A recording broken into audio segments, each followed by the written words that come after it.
And now, preview time. So let's take a look at what's coming your way.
Jeff Meacham Network's Multiverse of Media.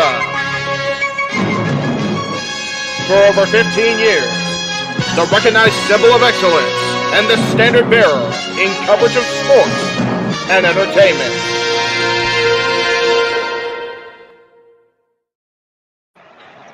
What is going on, everybody? Welcome to the Jeff Meacham Network Multiverse of Media presentation of WWE FASTLANE.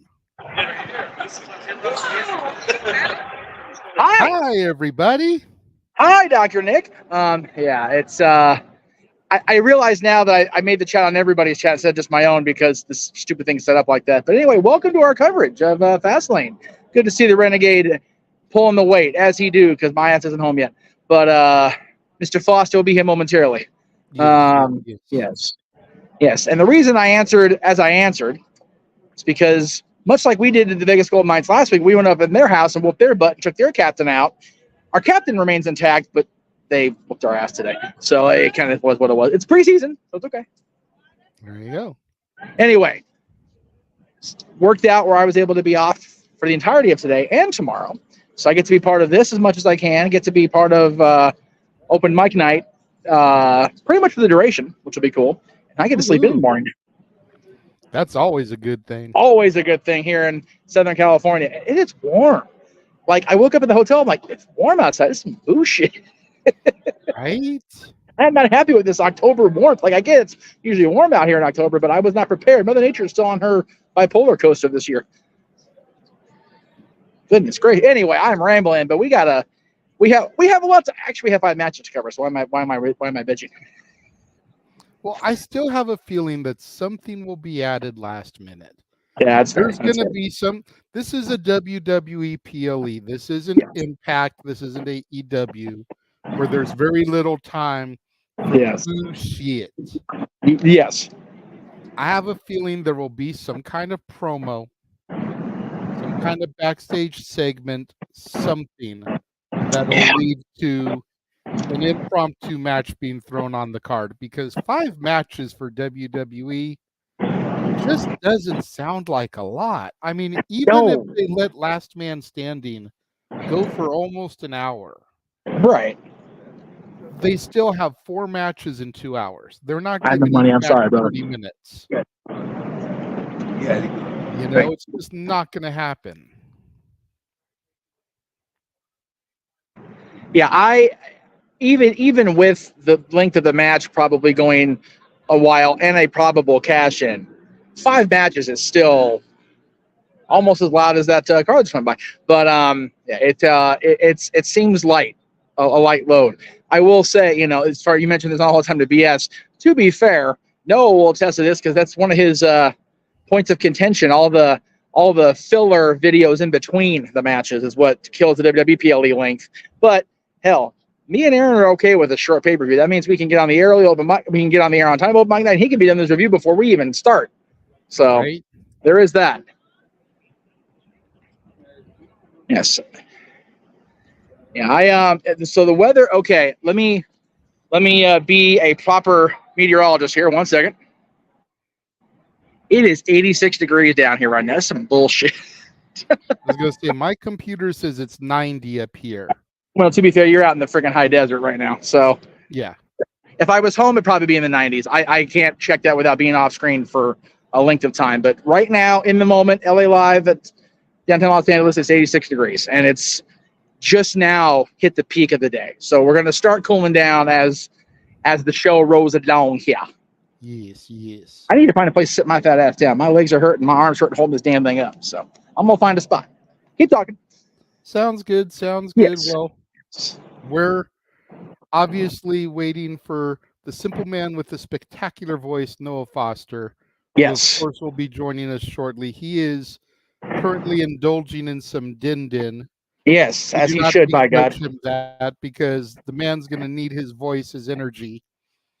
Yes. Especially if 2 rumored things come to fruition this evening. Yeah, it's one of those. The likelihood of calling the cash-in is always fun, right? See, and that's not even what I was talking about. Oh, okay. Well, please enlighten me what you were talking about, sir. We'll go from there. Well, let's see here. First and foremost, let's get the share screen going. Yes, as we First do. of all, there's the rumor of who is the LWO's mystery man. Now, the key here for me is Rey Mysterio saying that he needed to make a phone call. Right? So that tells me it's not Dragon Lee, because Dragon Lee was already in the arena. Yes. Could have just approached him and confronted him and asked him. Right. So it's not going to be Dragon Lee. We know it's not Cruz del Toro or Joaquin Wilde. They got their asses handed to them last night. Quite so. So who's the mystery partner? Now, the Magic 8 Ball would dictate that all signs point to it being a certain cool former Intercontinental and United States champion. Yes. A man who ran out and assisted the LWO at Backlash in Puerto Rico and is rumored to have signed a deal. Yes. That I would, it's, I don't think they would use advertising filler with a question mark if it was going to be somebody worthy of holding the surprise. You know, we've heard about possibly Carlito, possibly heard about it maybe being Bad Bunny, depending on what Bad Bunny has to promote this week. So there is that option, of course. But I'd love to see. Well, see, Walter, if the Shadow had the fro, it'd be too obvious. Mm-hmm. Like we would know it'd be Carly at that point.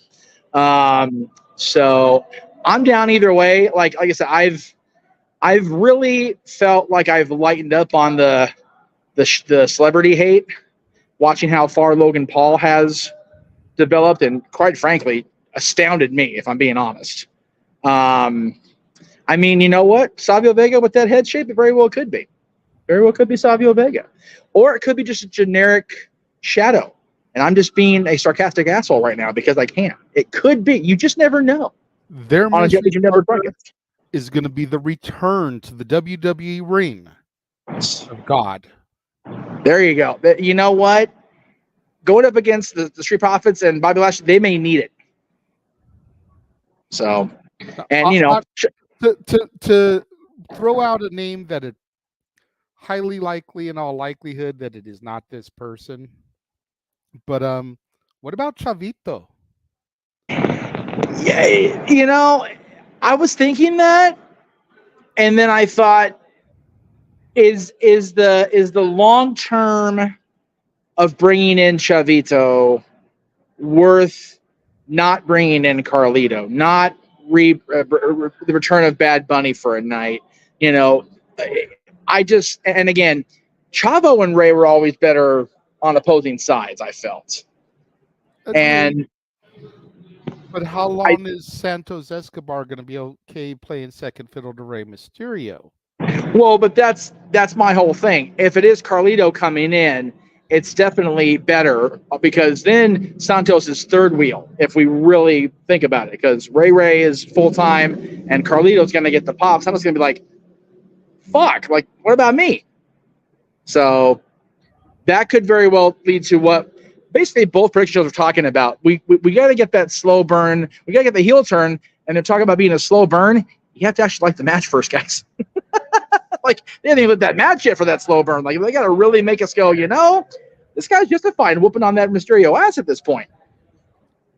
So that's just me. I'm of the lookout, the outlook of anybody that's been rumored, I'm here for, because it's going to be a solid match. At the end of the day, but to that point, if they bring in Carlito, does that mean Bobby and the Profits still win? That's the thing. Do you burn Carlito's return on a loss? And the only way I see that being feasible is if Carlito is the one that actually takes a loss and it frustrates Santos so much. That's where I see that being a thing. But there's nothing to talk about for this first hour. We got nothing to discussion. I mean, yeah, it all makes sense. I mean, it's tricky because on the one hand, you can't job Lashley and the Profits out. They're gaining way too much momentum. But at the same time, you don't want to job Carly out if it's his big return. Yeah. So do you do some kind of disqualification schmoz?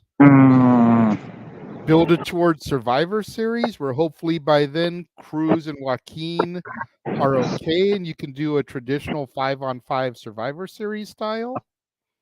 Yeah, and that's the thing about these filler pay-per-view or premium live events. It's, you know, that eventually all roads lead to the big four. Mm-hmm. So it's like, okay, how do we get there from here? Because we're in October. There's not going to be a WWE main roster premium live event again until Survivor Series at this point. Yeah. And then, like King Mike says, you can bring Mello and Trick in for the Lashley side. Yes, that's true. Yeah, if they have the NWO at a 5-man team, then Mello and Trick are easy slide in, with the thing that they're still building toward their blow off eventually too. They could have both sides getting ready to beef. Mm-hmm. Like Survivor Series is known for the craziness and the shocking things. By the way, speaking of that, I have something I'm gonna upload into the room here. I want you to put on screen because I was halfway sick by it, halfway like really by it, and I had to show everybody this because I knew I was gonna be on tonight. So just give me a second here. Let me load it into the screen here. So inside the crypt here, we have a thing called Art of the Game, where they have like autographed pictures, posters of some of the biggest sports names, you know, throughout the sports world. Mm-hmm. And a lot of times there'll be pictures for wrestling. That is not a Photoshop. That is a signed copy of the moment in Montreal, signed by both Brett and Sean. But Brett will never reduce himself to making money off the Montreal thing. You know, I mean, I feel you, but I think once they buried the hatchet. No, I know. I was like, it'd be one thing if he like signed like the match graphic or like, you know, something to do. He signed the moment. Like, damn. Like that's literally about half second before Earl turns to Mark Eaton and upheavals the wrestling world. Like, ooh. I'm walking through going, I got to show that off on the show. Right. Because they had that. They had one of Bruno being bloody in the garden because that was Bruno did. And then one of King Booker right after he became the world champion. So there you go. Anyway, I just wanted to share that. As far as this, the fact that we're talking about it so much is cool for me. Emmanuel's got a point. You need to get Hebner's signature on it just for the giggles. Dude, if they had Earl signed it and Brett knew that Earl signed it, that'd be like, okay, that's just straight up pouring out at that point. Like, damn. Let's just get every money I can out of this since I already got screwed anyway. Jesus Christ. Well, let's move on to the match that is rumored to be starting the show this evening. Yes. And I say rumored because Triple H didn't announce it. I haven't seen it on WWE's Twitter. But some other internet wrestling journalists claim that this is the starting match for the evening. And some people have posted in group chats that I'm in, none of the no DQ ones, that this is the opening match. Right. So, you know, but I think it was you, made a very valid point on the no DQ predictions. You know, Jey Uso breaks away from the bloodline, comes to Raw to be a breakout single star. Main event, Jey Uso's back. First PLE is a tag team match. I didn't make the point, but I saw they agreed with it. Okay, I forget who it was. I thought it was you, but yeah, it's like, man, how you gonna do Jay like that for real? Yeah, there was. Oh shit! The Jobber Squad apparently said that's something I actually agree with him on. Shit. Row. Well, now you've done it. Feel the floor. Hell's freezing over. Are the Eagles going on tour again? Oh wait, yeah, they are. Well, they are, but not till they'll be back in LA till January, which will be cold anyway. Well, cold for California, put it that way.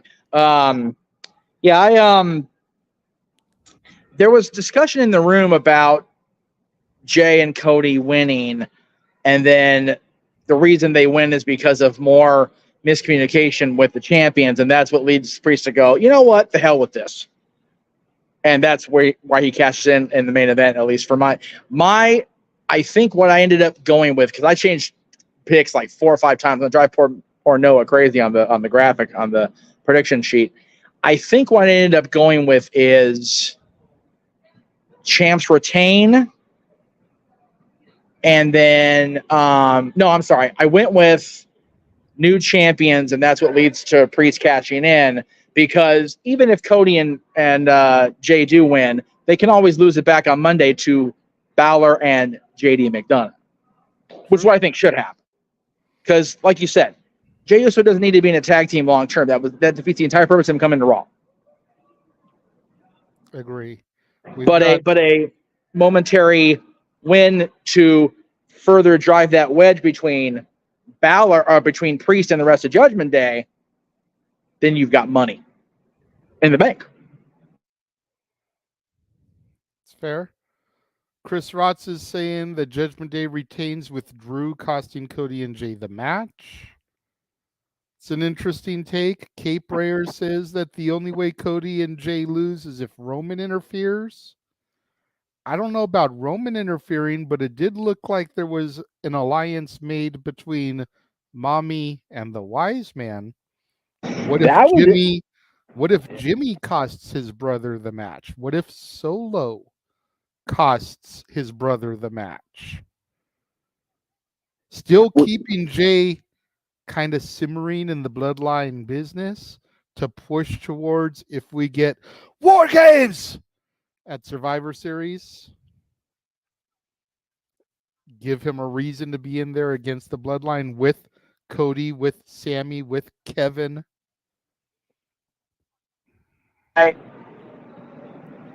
I think we ultimately need to keep building toward Jimmy versus Jay. That has to be on one night of WrestleMania.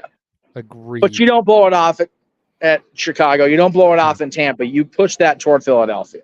So yeah, you can get teases of it. Again, like you said, if there's a War Games match, you can have them go toe-to-toe for a few minutes. Yep.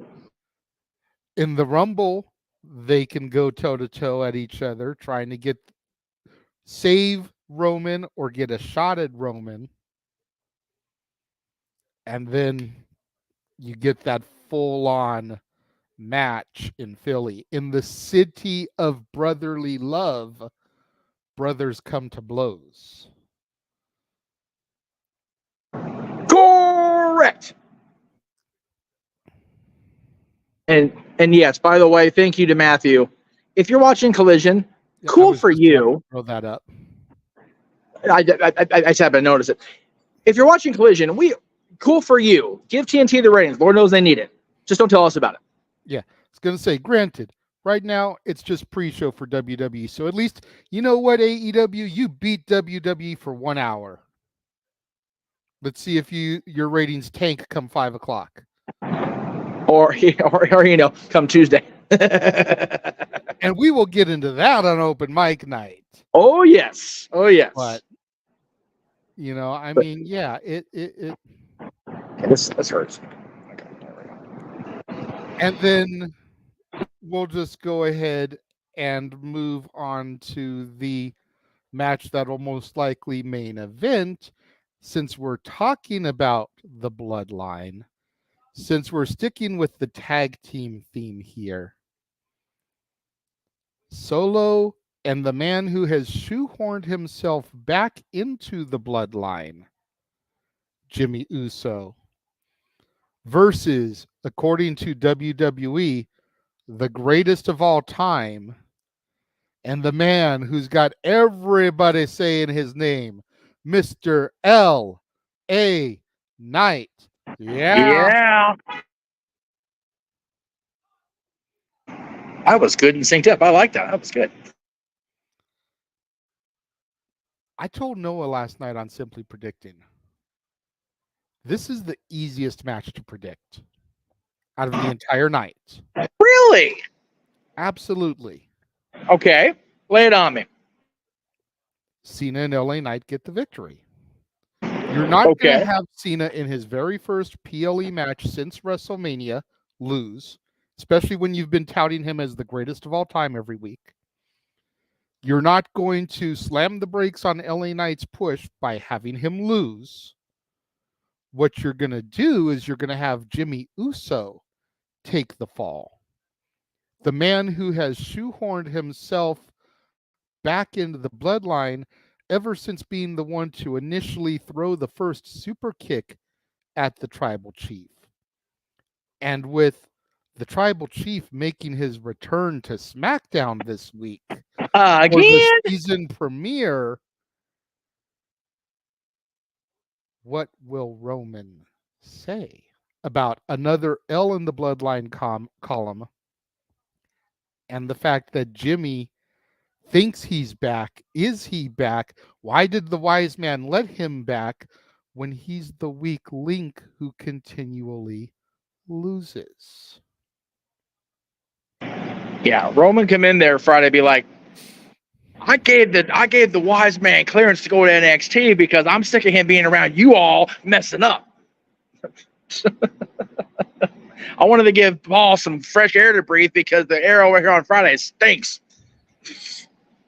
And he ain't wrong. I mean, you know me. I definitely want to root for John and LA Knight because, damn, those are our boys. But it's like,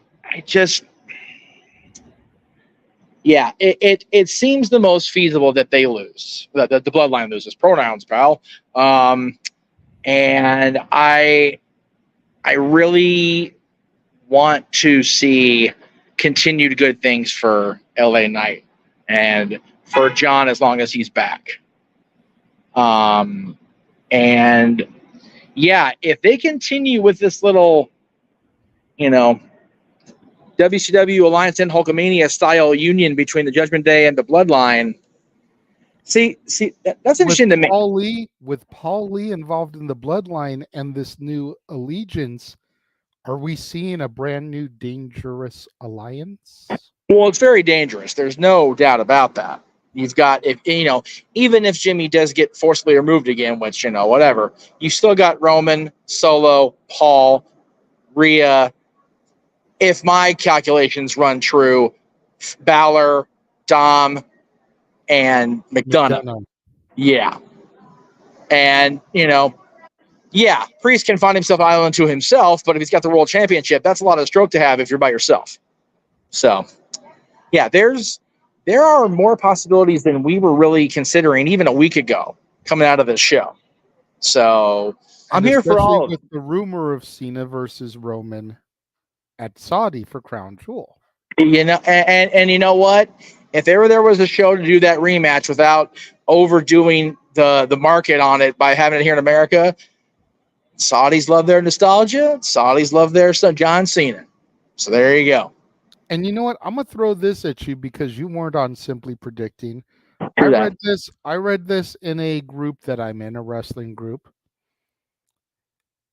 Check this out for a what if scenario, a hypothetical, if you will. Crown Jewel. We've got Cena versus Roman. It's the final moments of the match. Jimmy and Solo come out to try to interfere, as the Bloodline do. The music of a certain Hollywood superstar echoes over the PA system. Cena pins Roman. 1, 2, 3. 17-time champion. Move towards Roman versus Rocky, which doesn't need a championship. Cena drops to Cody at WrestleMania. And Cody finishes his story by defeating The greatest of all the time. face of the WWE.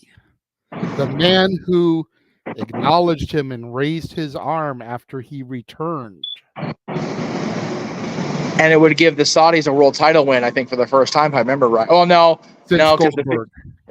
okay, so yes. So a quality title win, a world title win. You know, one that doesn't bury the other guy. Got it. Okay. Wrong choice of words. Doesn't ruin the character. There we go. Sorry, Bray. Halt somebody's momentum. How about that? There. Well, I wouldn't say pause so much as bring to a screeching goddamn halt. Anyway. That's what I said. Halt somebody's momentum. Oh, sorry. It came off like pause. I apologize. And to be fair, they recovered nicely with Cena versus The Fiend and the Firefly Funhouse match. That was good shit. So that was okay for me to watch. And that was fun. Anyway, I love that. I love every bit of that. And we've all been talking for 3 years. What's going to be the end game? That is a perfect scenario. Whoever wrote that in that group needs to be acknowledged themselves. So that's good. That's tremendous. I don't remember who wrote it, but I'm totally taking it and running with it. And seriously, whoever that author was, I acknowledge them because that was awesome. Yeah. We at the Jeff Meacham Network, we at the Dad's Not Always on Wrestling co-sign, fully authorize, and approve, and we'll forward the hell out of that. Because, yeah, it's become like, what the hell do we do here with Roman at this point? Mm-hmm. And it's like, waiting until Mania, yeah, okay. And we can do that. And we're in an era now where we don't need the champ on TV every week. No. Obviously. Yeah. Hollywood is still on strike, so we've still got Cena for a while. But if he wins that, he can just be a big four guy. He can come back to Survivor Series and defend it. He can defend it at the Rumble, and he can defend it at Mania. And if the strike gets lifted, he can resume work. He can do what he's got to do for whatever projects he's doing, season 2 of The Peacemaker, whatever. And just know that these dates, I'm locked in. And probably the 2 or 3 SmackDowns leading up to those shows. Yep. I would say that's a safer bet to have Cena be the Hogan-esque appearance champion. And if we're being honest, other than Peacemaker, most of John's roles nowadays don't require the action star physicality that Dwayne's do. That's fair. So him being in movies, he can still pull his own load. That's true. And being a Hollywood star, there's the late night talk show circuit. Yep. Red carpet premieres, all with that belt on his shoulder around his waist. Exactly. It can be exactly what WWE wanted him to be in 2006 when he was carrying his championship around and doing the movies that, let's be real, they weren't exactly the highest of quality movies. But, you know, John's got his rhythm down now as a Hollywood player. And him going out on these red carpets, and by the way, thank you to everybody who is watching. Much appreciated. As always, when that banner pops up, that tickles my heart to no end. So thank you. Makes us realize we're working hard and it's being appreciated. So thank you to everybody watching at home. Or if you're watching from your office, even better, because then you're sticking to your boss, and I find that hysterical. Anyway, because I'm just that much of an asshole. Anyway, I think that I'll get back to where my point was if I can think long about it.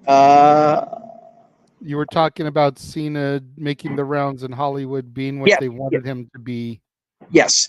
Yeah. It's refreshing to me that John can do that now. And yes, you and I have talked about it privately. We talked about it on the air, the fact that he's very much become, you know, the Dwayne he criticized 10 years ago. But he's also acknowledged that himself, that he's, you know, that was his bad in doing that. And at least, you know, we've all come to a point, at least I have, I think you have, I think, you know, those of us who are grown folk have come to the realization that's like, okay, John is a Hollywood star now. John is an actor now. When he comes back, we appreciate having him, and we're glad to have him because he's a freaking goober. He's an idiot, and we love him when he's back. And even having him being, like I said, that Hogan level appearance, a number of appearances, world champion, I'm here for it because that means, like you said, Cody can finish his story against somebody that he hasn't been in the ring with, in a program with. I know John and Batista beat Cody and Ted for the tag titles for like 7 days or whatever, but we've never seen that definitive Cody Rhodes versus John Cena feud because by the time Cody was at a level he could have been in that spot, John was already 1 foot out the door. So, or Cody was in AEW. So I'm here for that. I'm here for Roman. Again, now that we're allowed to say Saudi Arabia, not country, redacted, I'm all for dropping the title over there and giving them a quality championship win and a quality champion to carry it going forward.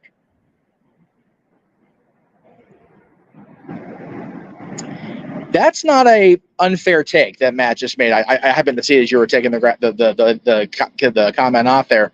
He's not wrong in that, but at least for me, I don't know. It could be my bias against Brock Lesnar. I don't know. But I don't find it near as offensive that Roman doesn't defend as much as Brock did. It doesn't bother me. I'm not sure why. It just doesn't bother me as much with Roman as it did with Brock. Brock being champion at the expense of John Cena's physical health probably didn't help my opinion of it, if we're being honest. Yeah, I would say that's probably a huge reason. But, to be fair, John was on the path of Roman's destruction here, and then Brock Lesnar picked up the scraps afterwards. Last time I saw John wrestle live, so, yeah, Anyway.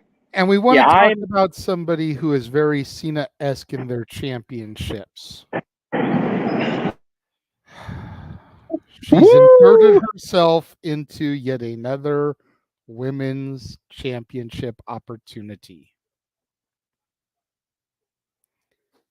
Here's where I show my bias here. I'm sorry in advance, y'all. Before you get going, thank you for the super chat, Walter. I did have your other comment regarding that stars that I was going to get to when we got to the title match. But appreciate your super chat. I will throw it up when we get to Seth Nakamura. Always good to have a super chat. Absolutely. Walter's been coming through clutch here lately. He's been super chatting my channel a lot, and I love the shit out of him for it. Thank you, Walter. Yes, thank you, Walter, for doing that, because a lot of people, granted, it doesn't hurt me that people tend to favor me, but I also am legitimately like, okay, guys, there's 2 people that are monetized. There's 2 channels that are monetized. 3 if you count Greg's when we're on his channel. And yes, we are on Greg's channel. And please super chat Greg's channel as well. He's just like having to wait for a friggin' month for his donations, and I appreciate that. I get it. YouTube takes a huge chunk of that, but please, if you're on Greg's channel, throw a little money his way too. But definitely this guy. This guy is. I have said this privately. I said this too. And we're gonna get myself in partial trouble here. I said this to my sister yesterday. JJ is working his ass off, covering for me when I've been at Disney. Why am I solo shot? I'm not sure. That's okay. It's cool. Because I feel like you're speaking from the heart, so I felt like you did. Oh, okay. Cool. Yeah, JJ has been, able to pick up me not being there and run the rooms, and being able to have him and be able to say, hey, I can't get there at this time, or I can't be there this day. Can you be there? And, 99 times out of 100, he's able to say yes. And I'm very appreciative of that. At the same time, the majority of what I ask him to cover is also on his channel. So I only ask you guys, and this is coming from the heart, and I absolutely mean this when I say it. If you're going to feel compelled to super chat right there on the spot, consider who's doing a lot of the work. Yes, my face is all over this. My name is usually on the marquee. It's not right now because I have a solo shot and we don't have the thing up right now. But End of the day, JJ's working as hard as I am. Honestly, some days twice as hard because I'm not there at all. And yes, Noah and JJ are shining stars on this channel, both on commentary and in JJ's case behind the scenes. So I fully endorse, acknowledge all the cliche words. Get this man, get the monetization every month. Get into the thresholds. The word I was trying to come up with, because right now, and we've all, and I'm gonna totally go inside baseball with everybody. We have told the team that yes, I have a wonderful paying position with the House of Mouse, but a lot of times what you're seeing is our primary source of income, and it's not a lot. So anything you guys can help with, which is why I push so hard to do the direct donation stuff on PayPal, because that goes into my pocket right now. But the super chats are a way that you guys can feel safe in donating, because it's through a filter, it's through a security check, and I appreciate that. I understand that. JJ works hard as fuck, so show him some love too, is all I'm saying. And yes, a lot of you guys do. A lot of you guys don't, and it's not okay. Now, what also is not okay as far as JJ is concerned is that we're going to have a new women's world champion over on SmackDown. Anyway, I predicted her too. What's not okay is the fact that she's interjected herself into another fucking title match. No, I know. Every time there's a promo and they begin talking about, oh, well, I want my title match. I want a title match against you. I want a shot against you. You hear, oh, hail the queen. And it's like, we're not doing it without me, God damn it. That's right. But yes, as much as it pains me to say it, and I when I did Simply Predicting last night, I even said it just like this. You ready? Charlotte wins. Like, it pained me in my soul to utter those words.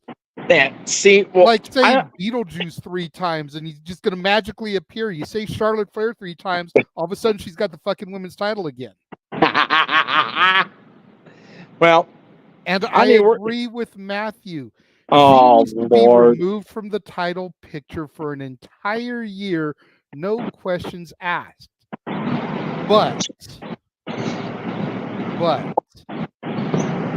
that's a big but. Need Bianca and Charlotte at Mania. Yes. And at Mania, yes, Bianca has successfully defended a championship against Asuka. But she dethroned Sasha. She dethroned Becky. She needs to dethrone the Queen as well at Mania. Yes. And thank you for the royalty. $2 super chat. Yes. I acknowledge you, JJ. And Walter, damn, Jeff with the heartfelt speech. I told JJ, I told the team on the way here, I am in Kings fan mode now. I have started attending preseason hockey games. For the next 82 games, because this will be my last game before the season starts, and even in playoffs if we go, I have no problem taking a major penalty for laying a high stick up somebody's nose. Okay? Verbally. Y'all think I'm a cantankerous asshole when I ain't got no sleep or we've done no. The Kings did not need to lose that game today. I don't care if it is preseason. I am in a pithy mood. So I'm going to enjoy if anybody decides to get out of line tonight. Because I will be on the button for a good chunk of this Premium Live event, and definitely I'll be around for Open Mic Night. So please do yourselves one of two favors, or me one of two favors. Super chat both channels across the board, or please dare to come at me with stupid shit. I'm here for it either way, by the way. I'm all about making money, but I am just as much about getting frisky with people today. Fair. But also keep in mind, Walter, and you know this because we've talked about it.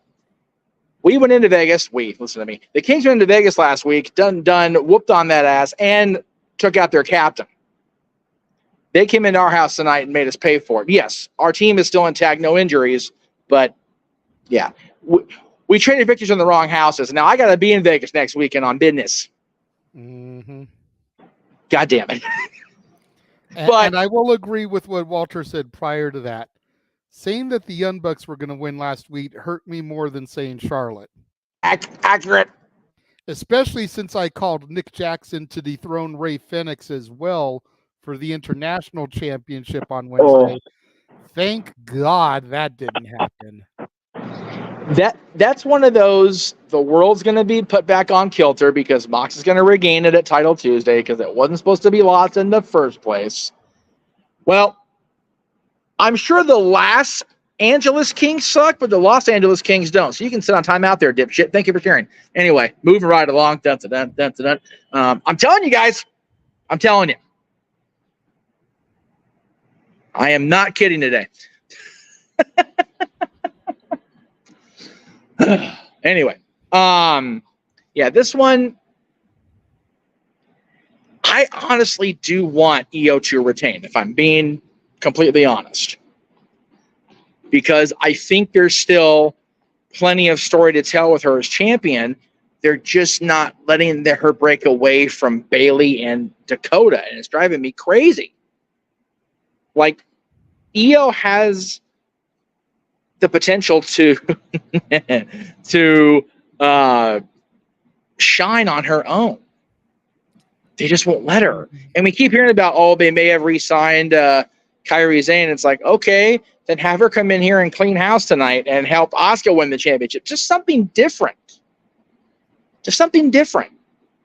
See, but from what I understand, Kairi did sign. She has put ink to paper. But she had dates in Japan that were pre-obligated that she needed to wrap up before she could come back stateside. I'm expecting to see her debut or re-debut in the Rumble as well. I don't think we'll get her prior to that. I don't know what dates she has obligated. That would probably be a more Noah question. But I don't think we see Kairi Sane until the Rumble. Which is fine too. And I like Io, but her championship reign has been lackluster. Very much so. Very much akin to Liv catching in last year and like, okay, now what?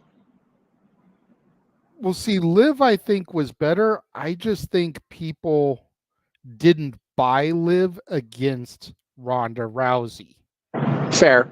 If they'd put Liv in there against just about anybody else, I think it would have been a little bit more believable. But she cashed in and then retained against Rowdy Ronda Rousey, the baddest bitch on the planet. Yeah. That's different. And at a time where the fans couldn't decide they loved or hated Ronda, which was so frustrating. You know, Io is good. I love watching Io work in the ring. I do too. But when you throw her in there against your Asukas, your Charlottes, your Baileys, your Biancas, you almost Paul Roma her by default. It's like, really? Yeah. It's like, why isn't she feuding with Shotzi? Yeah. Shotzi's coming after Bayley. Why isn't Shotzi trying to get that title? Right. You know, why isn't Shotzi demanding a title match? Yeah. Io, the Paul Roma comparison, while, we don't like Paul Roma very much on this channel, it's fair because both of them technically sound as a pound. Mm-hmm. But their charisma, black holes. Mm-hmm. Like, Io's got the personality. She just does, she's got a personality, but she's not going to out-personality the other two in this graphic alone. She's not going to out-personality the other two in her own fucking faction. Right, exactly. That's the problem.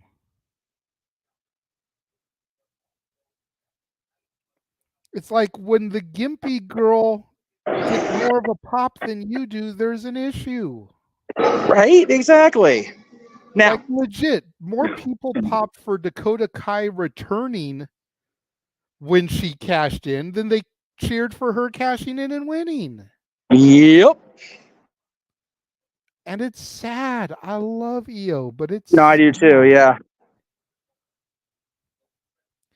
Well, we've got about 15 minutes left. So let's go ahead and go to the match that should main event, even though it Yes. won't. And the first Well- thing we will do is we will discuss Walter's super chat, since Yes. he did comment about it twice. He did. What does it say that the tag match main events over a world title match? I get that it's Cena, blah, blah, blah, but this is the main title since Roman isn't on TV. Agreed. And I totally co-sign with where you're coming from, Walter, and especially with this being a last man standing match. Yes. But at the end of the day, it is John Cena in his first PLE since WrestleMania, and it's the Bloodline, the hottest storyline in the last 3.5 years. Yep. This match, championship match or not, last man standing match or not, is not as compelling of television as the Bloodline. And that is sad.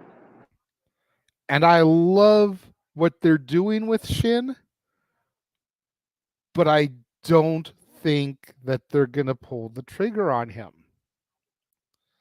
And that's what makes it even worse, is they've done this to Shin with this heel turn now, and this allowing him to speak Japanese, which even 5 years ago, WWE would have been like, no, can't get over without speaking English. But allowing him to cut his promos in Japanese and putting the translation on the bottom of the screen has been so good for this heel turn. Because the way Shin delivers his dialogue in his native tongue makes it sound even more menacing. Makes it sound even more cold and calculated and diabolical. You know, the other brand calls a son of an Oompa Loompa the cold-hearted, handsome devil. When Shin starts cutting his promos, god damn if he's not a cold-hearted, handsome devil. Right? And more believable of a villain. Yes. No, I agree. And I think it's almost assumed by the audience that this is going to end up going the way of neither man in this graphic. Like it's almost like, oh, okay, well then Priest will cash in because the story's going nowhere. And what do they do next with either one of these guys? Yeah. I told Noah, and maybe somebody on the No DQ prediction panel said it too, and I just kind of ran with it, but Seth retains in a knockdown drag-out match, but it is last man standing. How much punishment is going to be done to him? And then what's Priest's finisher? Yep. A blow to the back at the end of the day. Yep. And that's, yeah. But what I had said was, you know, it's a Rocky Apollo finish where Seth makes it back, gets the count, and then he collapses again, and out comes Mr. Money, Senor Dinero en el Banco. I'm going with the way it should be said. Stupid multiple. Anyway, here out comes Priest.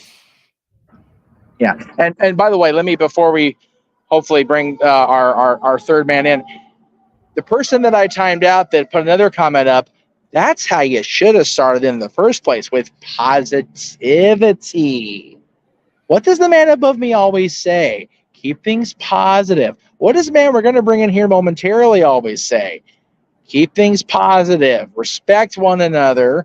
Protect your mentality. Coming into my, sorry, JD, to be a dick, but my watch along and saying my favorite team of all time sucks, you going bye-bye, like instantly. Yeah. But I got no problem praising the New York Rangers. They could have very easily won the Stanley Cup the year we beat them in 5 games. But they didn't. But they didn't, which is a beautiful thing. And my son was passed out. He was so tired, but I watched it at home. My brother was here. I was there. You were there. I know. You were there for both, you asshole. But to be fair, being there for Game 6 against New Jersey cost you a ton of money. So there was that. No, I'm sorry. You made a ton of money because you sold your other ticket. That's right. Whatever it was. Anyway, either way, good times were had. But yes, just come on in and be positive, and I will gladly keep you in our chat rooms. It's all about and speaking of the purveyor of positivity himself, the simple man with the spectacular voice, freshly fed, ready to rock and roll, Noah Foster, welcome to WWE FASTLANE, my friend. Hello, good to see you, gents. Good to be seen, as JJ says. Damn right. Don't take his stick now, as we got the rage of wrestling in the chat. Shout out to Walter Cruz, Mr. Reliable. Subscribe to his YouTube channel, folks. Good to see you, Walter. Good to see you, chat.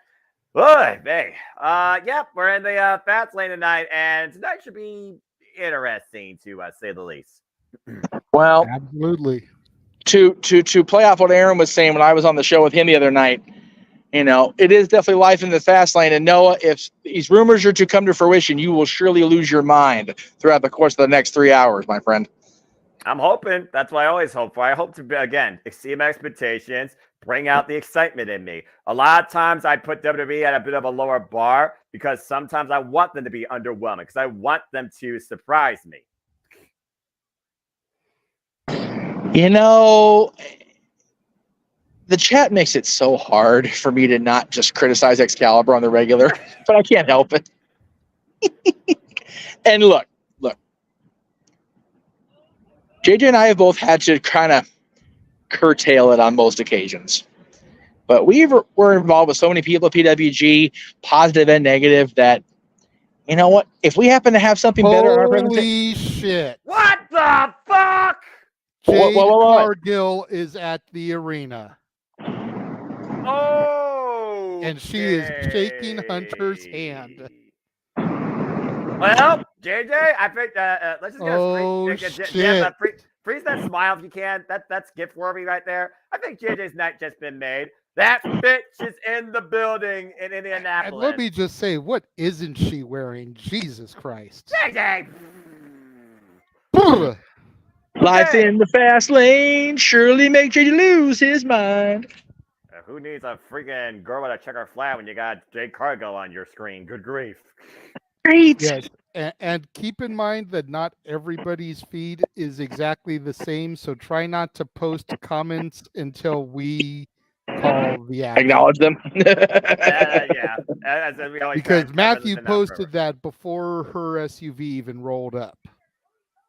Well, so spoiler alert.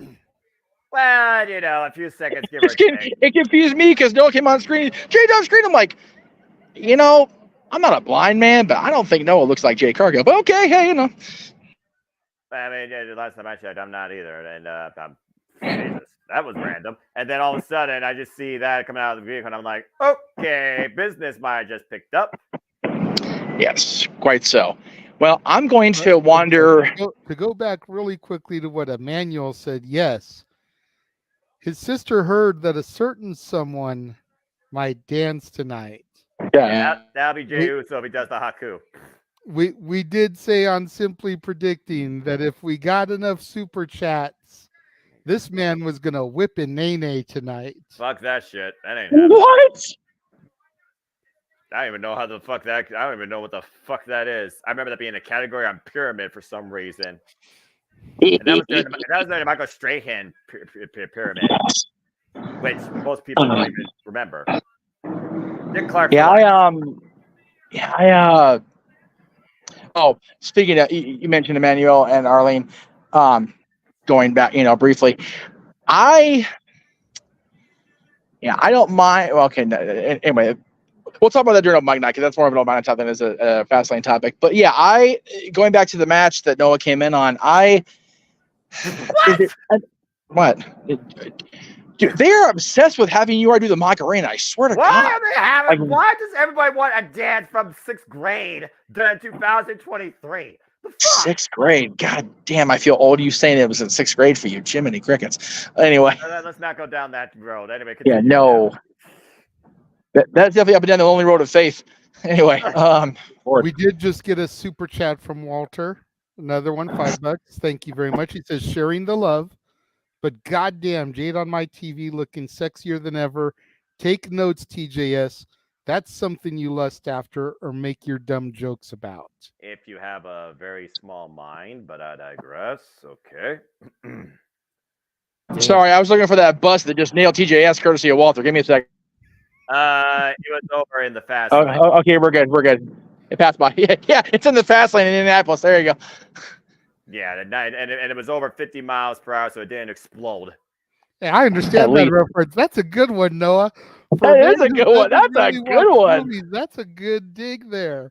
I try. Well done, Mr. That was a solid take. Yeah. Golf clap for that. Very nice. Very nicely done. Like I said, when I was once a wee lad, I watched movies, and yes, I have seen Speed.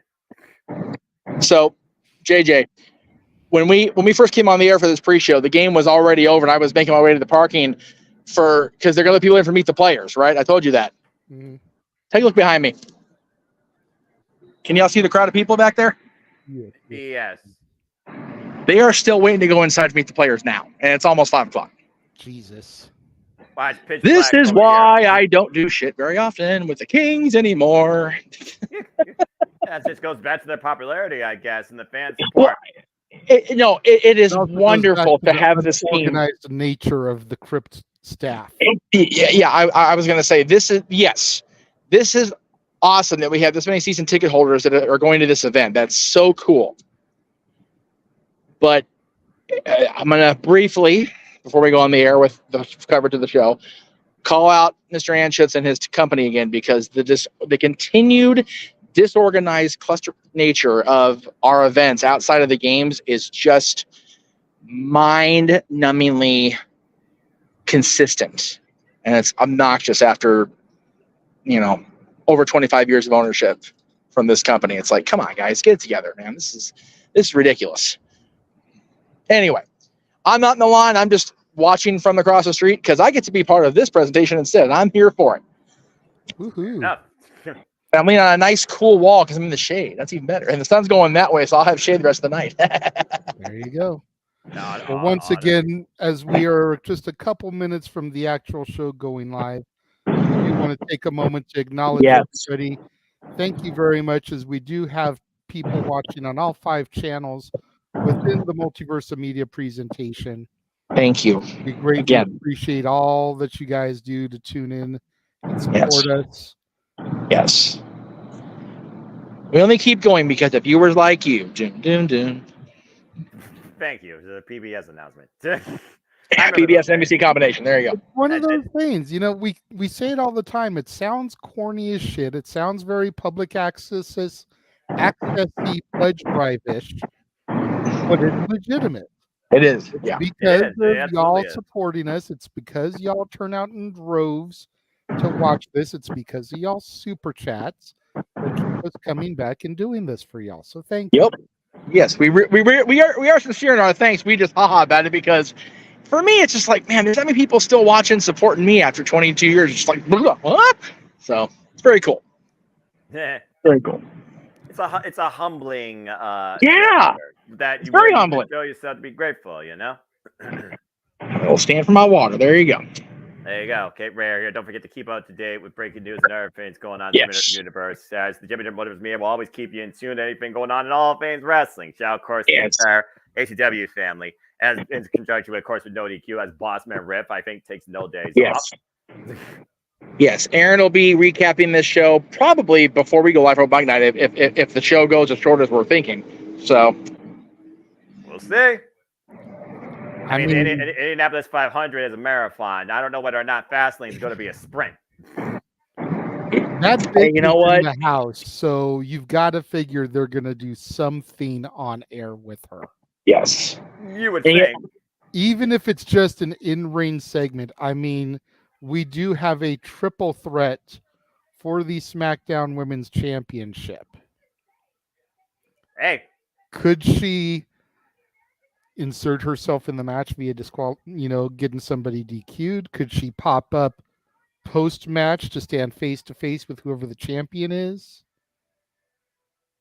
Possibilities, JJ, possibilities, but don't go anywhere, folks, because we're staying right here as the show is about to kick off right now. Yes.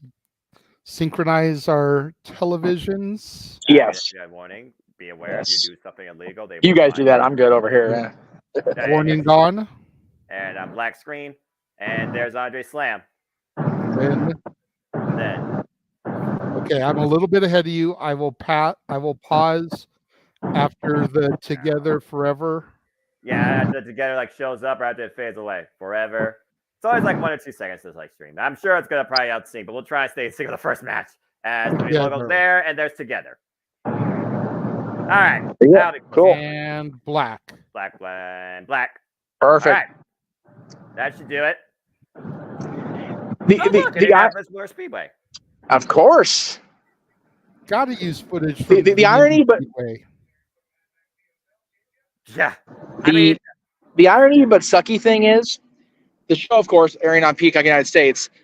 The newly branded Peacock Theater is right here, but I need to be here for when the thing's over, so I make sure Dad and Patrick meet me on the way out to the car. Damn, it'd be perfect to have the Peacock Theater behind me during the Peacock presentation. Right. You know what? There's still a crowd. I'm going down there. Hell with it. Hey, you might as well, man. Get while the getting's good. Probably better Wi-Fi down there too, if I'm being honest. About to say to be stronger Wi-Fi. It's probably be more juggled though with how many devices are probably using it. That's a fair take, Emmanuel.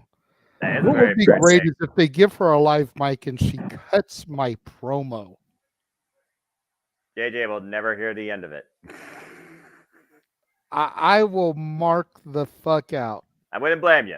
I wouldn't blame you one bit. I think you already had your mark out moment during the pre-show, and I think that's not going to be the only one come tonight. Nope. I think the LWO has called their coolest member to assist them.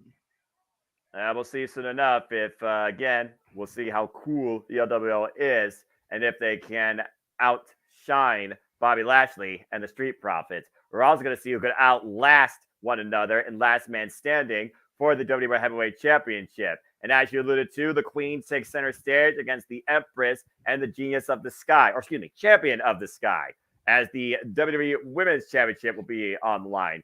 And Judgment Day will definitely be taking center stage, defending the WWE Undisputed Tag Team Championships against 2 tag team specialists in their own right, Cody Rhodes and Jey Uso. I'm trying to find my family so I can have Dad say hi like I did last week, since we're both actually more sober, way more sober than we were last week. Hey, there you go. Jeff out here looking like Christian Cage with his hand up on I was thinking the same thing when I did it. He's looking for someone's single mom because their dad's dead, Yeah, but where are his peeps is the question. Well, that being said, his peeps are the thousands out there at the Staples Center lot. Fair point. As we are live. Ladies and gentlemen, welcome to the pole position. Start your engines. Get ready for the green light as the WWE Multiverse of Media keeps you in tune tonight with WWE FASTLANE from the home of the Indianapolis 500, the Indianapolis Speedway, Indianapolis, Indiana. Hello, everybody, and welcome once again to a Championship Network live watch event here on the Championship Network Multiverse of Media. You know what this is, for I am the Simple Man of the Simple Brand and the voice of the JMN, forever grateful for professional wrestling. Damn it. And my name is Noah Foster. With me, as always, is my color analyst in all things wrestling, and definitely WWE. He is the renegade of wrestling, the CEO of Castle 18 Studios, JJ Williams. We got Stark Cars on the stage. We got Michael Cole and Corey Graves, and we got a very unique 5-match card, and a certain bitch is in the building, and there's no doubt she could take center stage. JJ, are you ready to go? I am ready to go, man. You talk about a interesting show and an interesting card and all that stuff. What the hell is Corey Graves wearing? You want to talk about interesting, but I digress, as it looks like we are about to kick things off with the match that was rumored across the internet to be our opening contest, as main event Jey Uso, broke away from the bloodline, came to Raw to stand on his own 2 feet, and his first PLE match is a tag team title match alongside the American Nightmare. Whoa! Cody Rhodes as his partner to take on the Judgment Day brethren with issues. Damian Priest, Senior Money in the Bank, and Finn Balor. And you gotta wonder if Senior Money in the Bank is gonna be pulling more than one job off tonight, either in success or in failure. Shout out everybody across the JMN with me that are tuning in. Please like, subscribe, comment, tell a friend. Please, no spoilers for Collision. And if you want to dictate the conversation, donate to dictate. Super chat. It is as simple as that. We are also joined, as we saw moments ago, by the man whose name is not right now on the marquee because it is down. Jeff motherfucking Meacham. And I think his pop was also with him too. So it's good to see those two gents down there at the bottom screen as we got our video packages. And to your point, JJ, from main event to opening match, from top tier singles World Heavyweight Championship to the WWE Undisputed Tag Team Championships that are still irrelevant the day that Kevin Owens and Sami Zayn lost them. And of course, Kevin Owens and Sami Zayn lost them at WWE Payback in a street fight. A united front, the parts of the sum versus the sum of the parts, is a whole different dynamic here tonight with Cody Rhodes and Jey Uso. Again, both incredibly talented top singles stars. But Jey Uso has been more primarily known as a tag team specialist during his whole career. And now he unites with the one person that has welcomed him to open arms to Monday Night Raw, Cody Rhodes. And we're going to see if judgment falls in favor of the challengers tonight, or once again, does the Judgment Day execute their form of punishment and continue their ways of dominance. These video packages, though, man, I tell you. Right. I think the true question is how much adrenaline resides in Jey Uso's soul. And is it enough for JD McDonough to take control? Because there is no doubt that JD McDonough has played an infallible part in Judgment Day's dominance, including claiming the WWE Undisputed Tag Team Championships at Payback. Payback might as well have been called the Judgment Day, quite literally, because Judgment Day ran the entire show. As we saw also, it was, of course, Dominic Mysterio that won this past NXT, regaining the NXT North American Championship for the Judgment Day at the risk of angering his mommy, who's not in action tonight. But Cody Rhodes came to the aid to even the numbers against the Judgment Day. It's a very unique dynamic here when it comes to Jey Uso looking for a reset, and yet we're going back to his roots in tag team title matches. Both of these men have kind of lost their way or trying to find a new way. And I do wonder if tonight is the right starting point towards that. As the first lap of Fastlane is about to get underway here with our Undisputed WWE Tag Team Championship match. Oh, boy. Let's see what everyone's saying here in the chat. What do you think Rhea Ripley would defend? Book 2. Royal Rumble. When she's booked 2. Yeah, that too. All right. Go back inside the building, and Jey Uso makes his way inside first. Day one-ish. It's just me, Us. Gotta say, I like his new remix of the old Usos theme. Well, I mean, if anyone's been down since day one-ish, it's definitely the better Us, in my opinion. The tag team dynamic as good as Shawn Michaels and Mario Jannetty, but you saw which one shined to providence, and that's Jey Uso. The people acknowledge him. The people believe in him. The people believe he should be right now to be undisputed champion. And we'll talk more about that later, I'm sure, when his brother takes center stage potentially in the main event. It's funny, man, when we were watching the Bloodline earlier this year and we were seeing everything go down with Sammy and the way that Jey was responding to Sammy and the way that Jey wanted to get Sammy out of this Bloodline, and Jimmy was the guy that always had his back, that was his buddy. Did we ever think that here 6-7 months later we'd be popping for Jey Uso and booing the shit out of Jimmy? Like, No. What a reversal of fortune here in these last few months, for real.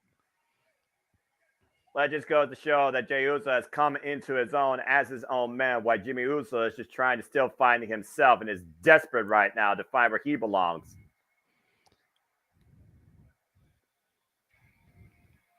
As we And are of now course- reminded that wrestling has more than one royal family, and the American Nightmare makes his way to the ring. Yeah.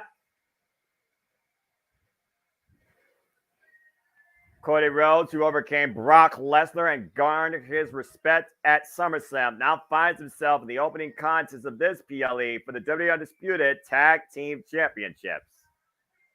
How's that for a turn of fortunes? You know? There it is. Out the curtain, lights go up, I'm home. Whoa! Whoa! There it is. Okay, I'm still like a second ahead of you. Yeah. There we Well, go. as expected. That should be perfect. Cody Rhodes, the American Nightmare that returned back to WWE last year at WrestleMania, overcoming a trilogy against Seth freaking Rollins, winning this year's Royal Rumble, falling short to the Tribal Chief because of bloodline antics, primarily orchestrated by, yes, the Usos, but more particularly Solo Sikoa. Hasn't been involved in the world title scene since. After overcoming a trilogy of absolute agony against Brock Lesnar, surviving his first encounter and suffering the other two, but come out on top at SummerSlam, Cody Rhodes now finds himself a new dynamic with Jey Uso at his side. Formerly an enemy, now a colleague, as Jey Uso and Cody Rhodes look to take now their place in WWE, possibly as the undisputed WWE Tag Team Champions. It's almost one of those things where I wanted this to become Shawn Michaels and John Cena, even though John Cena at the time, that was perfect, was WWE champion. And at the end of the day, we got to consider that Cody Rhodes' mission statement is still to win that championship in the name of his family. No longer simply to finish the story, but to affirm his legacy.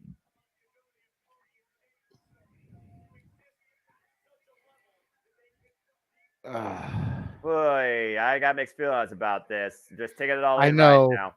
I know. It's like, about this. On the one hand, man, you want to see main event Jey Uso have some success since coming to Raw. You want to see some gold around the American Nightmare's waist, even if it is just tag team championships. But at the same time, you don't want to pull the trigger on the Judgment Day yet. They are doing so good. You've still got Priest and Balor with the tag straps.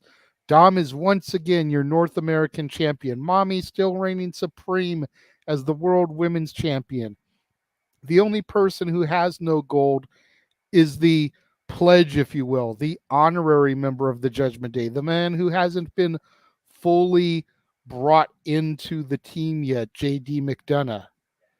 So you don't really want to pull that trigger and have them lose the gold. Or should I say the pressed pennies? But I think it just makes more sense to have them retain. Well, also, you got to consider that they will have the numbers game. The Judgment Day loves to take advantage any way they can. All it's going to take is a ref bump or a minor interference. And you got, like you said, you got JD, you got Dominic Mysterio, you got Rhea Ripley, you have Judgment Day, the United Front, the most dominant faction in recent memory that controls Monday nights. And after what we saw on Friday night, there very well could be a super alliance of sorts that transpire here before the end of tonight. And also, to your point, again, is this the only time we're going to see Judgment Day act out? Because also, Damian Priest still has the Money in the Bank briefcase. And Seth Rollins still has to defend the WWE Heavyweight Championship later tonight in the Last Man Standing match. And we know he's been facing a compromised back for the last 4 years. There's many different butterfly effects that could come out of this tag team title match. Win, lose, DQ. But it doesn't matter as long as Judgment Day, and the Damian Priest's vest says, lives forever. And so far, that seems to be the case. What if tonight is the night that JD McDonough and his sacrifices make him an official member? You think about the sacrifices JD already took. He sacrificed his body at that announce table during that freaking street fight. He's also sacrificed himself to attack anybody that threatens the Judgment Day's dominance and their ways on Monday Night Raw. He's presented Damian Priest a true Judgment Day-esque Money in the Bank briefcase.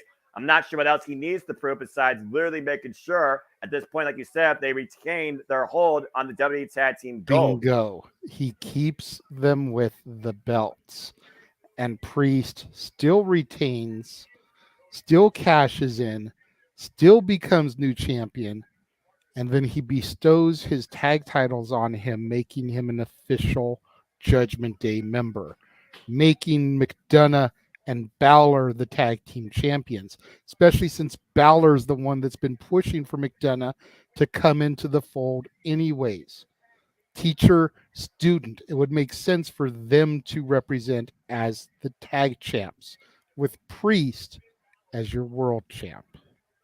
A lot of what it is as this match is underway, and we start off with Jey Uso and Damian Priest. Damian Priest, who invited Jey Uso to join the Judgment Day when he first came to Monday Night Raw, since he didn't have a family. But Jey Uso says, no, I'm going to stand out on my own. Damian Priest, former United States champion. Jey Uso literally has been nothing in his career but a tag team specialist. Continental title kicking things early off here. Jey Uso, who held the SmackDown tag team titles for a total 1,002 days, and the Raw tag team championships 573 days. The Usos, the longest reigning WWE tag team champions in modern history at 622 days, before losing them at WrestleMania this year to Kevin Owens and Sami Zayn in the main event of night one. Jey Uso, an 8-time tag team champion. Damian Priest, the powerhouse of the Judgment Day. The Punisher, former Punishment Martinez, for those that remember those roots. And of course, as we know, he has the Money in the Bank contract, which means you can cash in for any title now, the stipulation stands, up to 1 year. It's almost like he's kind of been forgotten, and at the end of the day, that gives him the greatest strength to come at any time into play. When you don't think about Money in the Bank, that is when he can strike when you are at your most vulnerable. Yeah, you notice the first couple of shows after winning the briefcase, he came out there and made his presence known when it looked like an opportune moment, but then he took his foot off the gas and he kind of pulled back there. And he hasn't really been doing that ever since. Nice uppercut, kick to the hamstring. Of course, Finn Balor, the leader of Judgment Day since last year, June, taking it over from Adam Cole, tag to Cody Rhodes, former leader of Bullet Club from NJPW, former IWGP Junior Heavyweight Champion, former NXT Champion, and the first ever WWE Universal Champion. So if anyone can guide Damian Priest to becoming a WWE Heavyweight Champion, it's Finn Balor. Yeah, absolutely. Cody Rhodes does the clothesline, picking up speed, does the clothesline again, slides underneath Damian Priest, gets the midsection. Nice Cody uppercut. Big right hand, kick to the knee again. Damian Priest still, though, remains on the vertical base. Tag to Jey Uso. And again, this is the very first time, by the way, we're seeing this Jey Uso and Cody Rhodes tag together. In the early days, when the Usos were the colorful Haku dancing lovable tag team, there was a lot of back and forth between him and Goddess and his brother when it came to the tag team championships, mostly in triple threat action at times. We got a super chat from Joe Hill, $5. Thank you very much. Says they lose the tag titles, Priest cashes in, and then they start a program with Priest and Balor, officially splitting Balor away from the Judgment Day. It's definitely a possibility. We'll have to see what happens over the course of the evening. It's also one of those things where I don't think Judgment Day changes out leaders as quick as Bullet Club has over their decade. Yeah. And thank you for the super chat, Joe. Yeah, appreciate it, Joe. Appreciate all of you and all your thoughts, too. As, of course, we glance over and keep you in tune with the action, but acknowledge you. But again, if you want to dictate, donate. As simple as that, just like Joe Hill did. And again, it's a very real possibility. It's one of those things we thought at this point was Finn Balor, the guy being ousted from Judgment Day. And that's still the case. Like you said, it was literally Finn Balor versus Seth freaking Rollins at Money in the Bank and at SummerSlam. The Money in the Bank briefcase was trying to come into play on both Damian Priest and Finn Balor's behalf. And it didn't work. That's why Judgment Day does not hold the WWE World Heavyweight Championship yet. Cody Rhodes right now catches Finn Balor up in the fireman's carry. And Cody Rhodes, Argentine backbreaker to Finn Balor. Now hooking Finn Balor up. Cody Rhodes taking control, stalling vertical suplex position. The blood just rushing to your head at this point. You're just waiting for your opponent to let you go. Oh! In reverse, face first goes Balor. Those type of moves are even more deadly because even if you manage to counter and get yourself out of it, the blood's rushed to your head so much that you become woozy and dizzy and your opponent is able to regain control. There's only so much you can do with a bad equilibrium and also a misinterpreted balance. Blind tag, though, by Damian Priest. I don't know if Jay was aware of it. Irish whip reversal, Dustin the clothesline. And Damian Priest right now just waiting to pick a spot, uppercut the Finn. And there's a big shot to the back of the head. What a kick. That drops main event Jey Uso where he stood. Again, Perfect opportunity there. Again, Clay was trying to argue, but there was a blind tag, and the referee, per position, he saw it. And again, we talked about being on the exact same page. We talked about how important communication is. Take a look at the replay here. There's the uppercut, and watch the shot. Bam! That kick from behind, it's always the shots you don't see that are the worst because you can't scout them, let alone be aware what sort of impact they're going to have on you. Absolutely. Every time you make that comment, I always go back to the old Shaman's Harvest song, the best line, you never hear the shot that takes you down. Kick right to the midsection, another kick to the midsection. Jey Uso playing the role of a kick back. Nice scissor kick by Finn Balor. Here's the cover, hook of the leg with a ring, 2 count only. And let's be honest, we know that a small combination like that was not going to get the win. But Finn Balor and David Priest know they are right now in control. And there's that sense of control that you need as champions. That's really all you need to keep the match in your favor. Again, champion's advantage. Only way titles change hands is via pinfall or submission. Count disqualification means nothing. And at the end of the day, I do wonder, does both Cody Rhodes and Jey Uso want to actually be the WWE Tag Team Champions? So they're just trying to get revenge against the Judgment Day, who have ran roughshod on Monday Night Raw for the better part of a year and a half. Nice snapmare there by Finn Balor. Drop kick! Drop kick to the side of the head. Finn Balor again, hook of the leg. Jey Uso gets the shoulder up, though. Cody just begging for a tag on the ring apron. He has not even really been in the match. It's been all main event Jey Uso.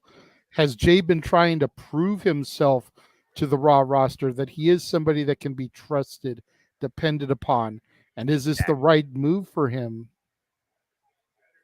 Jey Uso still trying to prove that he's still main event Uso. Can he still go on his own? Again, going from a tag team specialist your entire career to a single star, that is life-altering for your entire career. You could ask the likes of Tama Tonga in New Japan Pro Wrestling since joining Hontai and pursuing the Neverweight Championship against David Finlay. When you are so familiar with only one form of wrestling, it's not as easy as just changing overnight that you could find yourself in the single spotlight. Again, he is a tag team specialist. Cody Rhodes has honed his craft as a single superstar across the independent scene. Oh! For the better part of near 8 years now, Ring of Honor, NWA, IWGP, as Bullet Club alluded to, Wesley, and of course, AEW. Jey Uso has literally only been in WWE. And cheap shot by Damian Priest, instigating American Nightmare, and once again, Judgment Day takes advantage. Behind the official, if the official's aware of the tag, there's a stomp by Finn Balor, though. There's a cover, though, by Finn, and gets a 2 count only. Jey Uso still being isolated from Cody Rhodes. Ouch, with the freaking comment. At this point, yeah, you wonder if Jey Uso and Cody Rhodes lose, does that basically leave Jey Uso in the mid-card?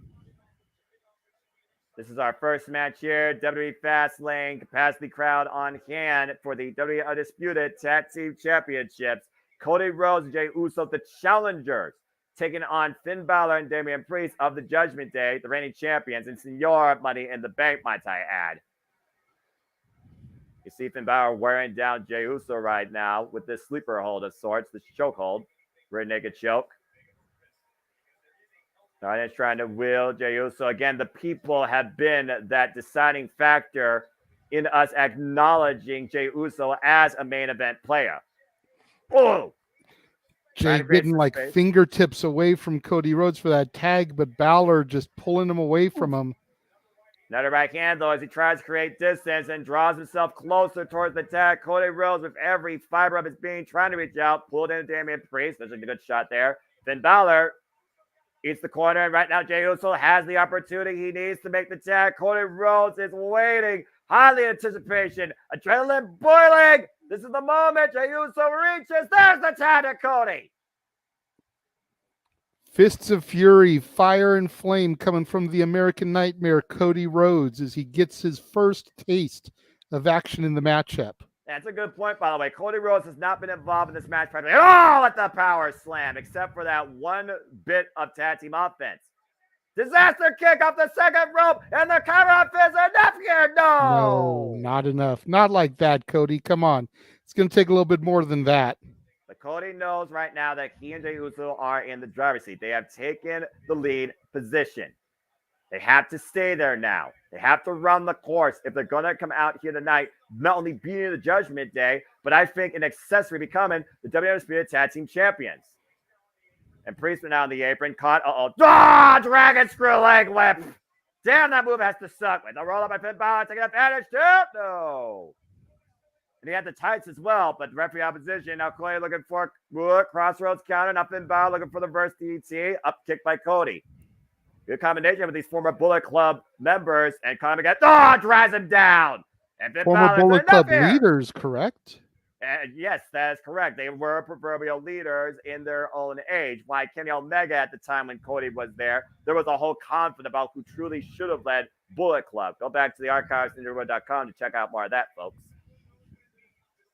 Finn Balor, the Prince, looking not to miss. Targeted sight. Lining up Cody Rhodes. Miss the shotgun drop kick in the corner. Might as well have been a miss, though.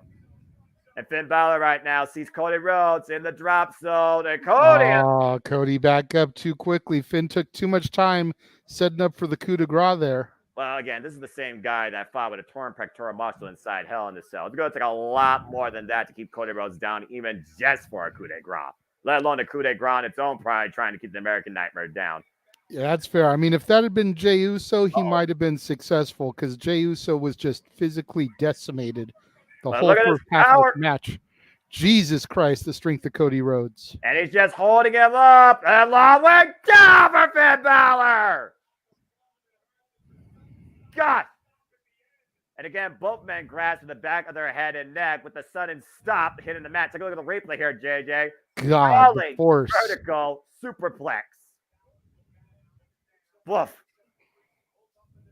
Both men down, both corner men waiting for the tag. Both men in need to tag out their partner. Cody Rhodes and Finn Balor just trying to figure out where they are right now. And again, we're in Indianapolis. There's the tag. And there's the tag on both sides. Jey Uso, Damian Priest, renewing hostilities. One of the first men that met Jey Uso on Monday Night Raw. The instigator to try and bring Jey Uso into the Judgment Day. Big shot by Jey Uso. Spit punch a la The Rock there. A bit electrifying look, especially with the blue gear tonight. That's kicked to the midsection. Uso right now. Ooh. Big uppercut right underneath the jaw. No way. Up in the fireman's carry. Jey Uso hits Damian Priest. Damian Priest gets out of it, though. Big headache clap, though. Got his bell rung there. About the kick. Damian Priest up around. Great enzuigiri. Falls in the corner right now. Jey Uso right now has a chance here to put down the Punisher of the Judgment Day. Think he's looking to channel his daddy here with a little bit of backing that ass up.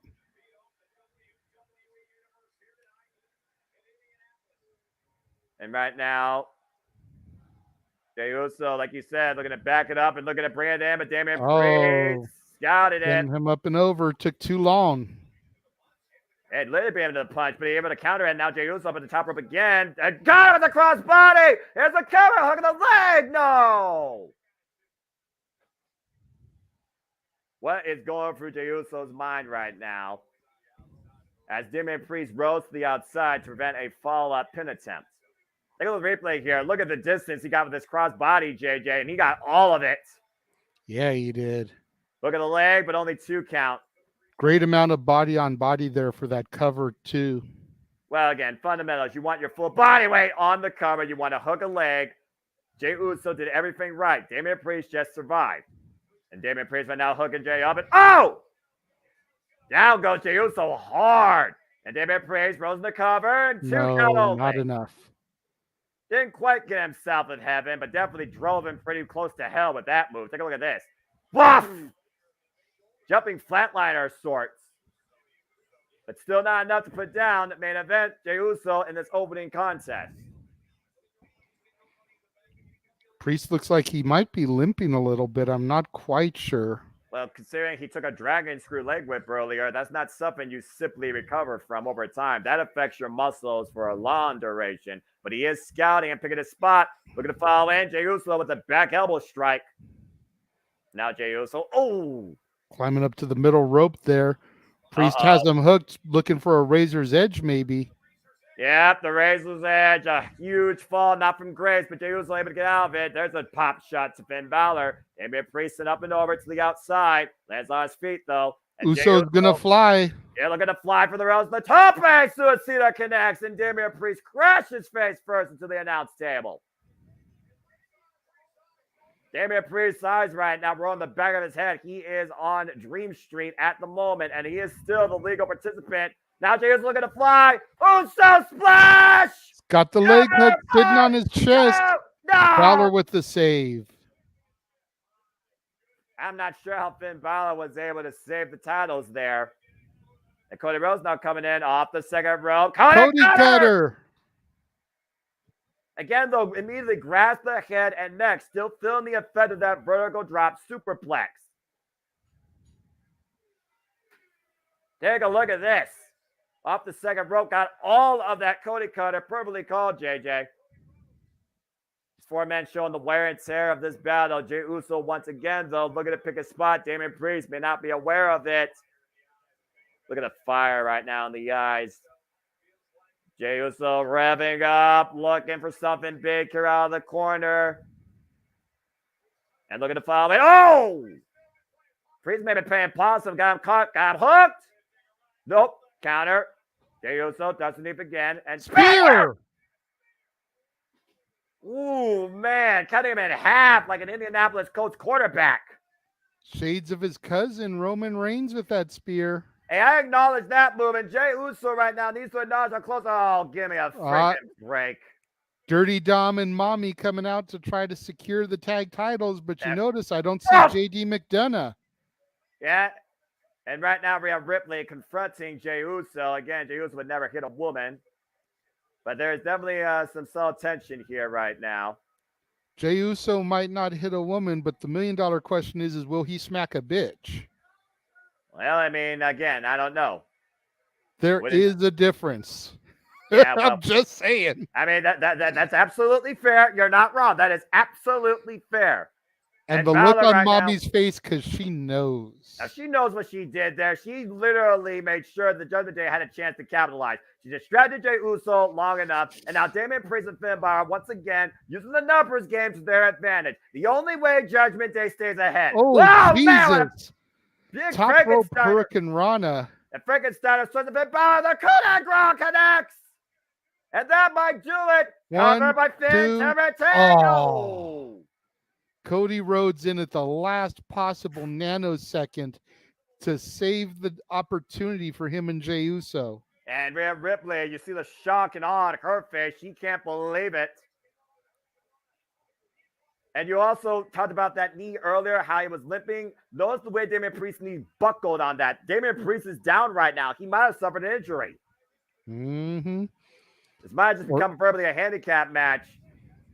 But it's all four men right now looking to stand off in the middle of the ring. Fire in their eyes. Who can capitalize? Here we go.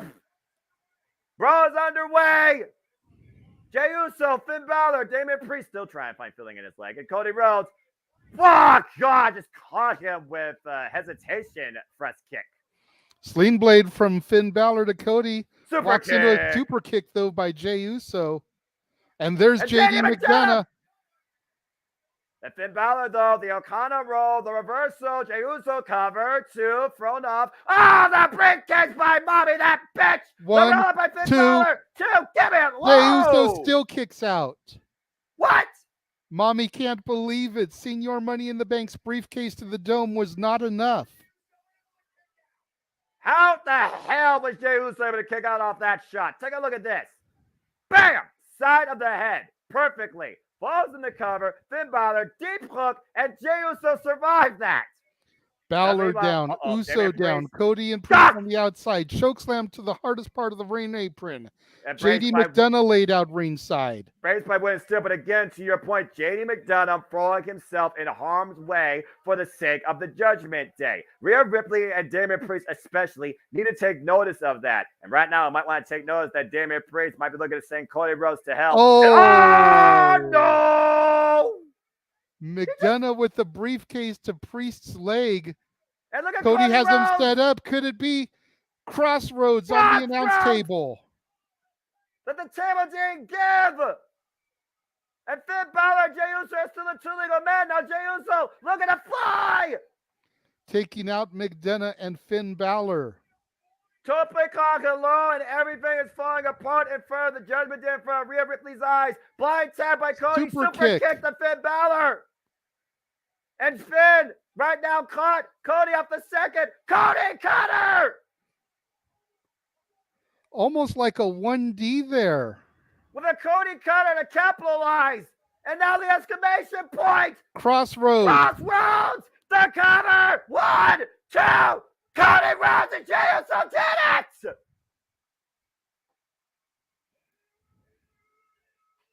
Unbelievable. Judgment Day falls in favor of the challengers. Main event Jey Uso and the American Nightmare Cody Rhodes are the new undisputed WWE Tag Team Champions. What a wild ending to this opening contest. Judgment Day has fallen, and JD McDonough was the reason. Good grief.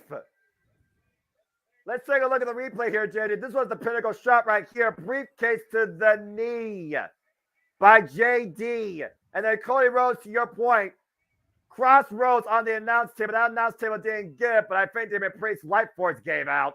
Tope Con low by Jey Uso wipes out both Finn Balor and JD McDonough. Rhea Ripley couldn't believe it. And as you alluded to, a modified 1D of sorts with the use of the Cody Cutter and a Crossroads. Cody Rhodes pins Finn Balor, and Carlos Jey Uso have done it!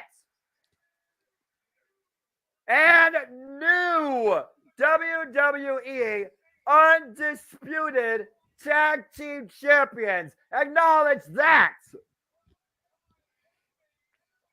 Longtime enemies, now Tag Team Champions. Judgment Day has been defeated at Fastlane. And Cody Rhodes has finished his story by accomplishing something that his father never did, becoming World Tag Team Champions. You shut your mouth. I did not see that coming. I really Wow. I have a talk over with the PA lady apparently. Yeah, I was torn on which way it was going to go, but I still maintain that we're going to have a catch in now. Walter's right. The knee thing with what happened is a red herring to throw us off. Yeah. Gentlemen, are we looking at a new legacy here? I mean, we do have a Rhodes and a Fatu Anoa'i member. It's very possible. Again, wrestling has more than one royal family. You're looking at Rhodes, you're looking at Hawaii, and right now you're looking at Rhodes and Naui together as tag team champions. And with Cody going to be at my NXT on Tuesday, could we see a Steiner added to the mix? Well, we know Braun Breaker will be in action one-on-one against Kamala Hayes. It's a stretch, but you're talking about generations of legendary families of wrestling. Steiners, Rhodes, and now I would not rule it out at this point. Already, Fastlane has already surprised me. We got new WWE Tag Team Champions. I did not see that coming. And again, the X Factor was JD McDonough. If that briefcase did not hit the knee of Damian Priest, there's no doubt in my mind that Judgment Day would have retained because Cody Rhodes has been taken out of the equation. And speaking of your NXT, JJ, as we will cover in our first ever Tuesday night double feature, your NXT will bring Cena, Heyman, Asuka, and Rhodes, and so much more. Tuesday night, we will be covering it, though, 11 p.m. Eastern Standard Time, after we cover AEW Title Tuesday Dynamite. It is a stacked night of pro wrestling where at the end of the day, the fans win. AEW Women's World Championship, TNT #1 contendership, Asuka versus Roxanne Perez, Braun Breaker versus Carmella Hayes, Cody Rhodes with an announcement, and so much more. Adam Copeland versus Luchasaurus. And of course, we wonder, are we going to finally see with the fact that Cody Rhodes is a new WWE Undisputed Tag Team Champion? Will he announce the Tag Team Classic, or is there something else up his sleeve? We'll find out that and so much more this coming Tuesday across AEW and your NXT.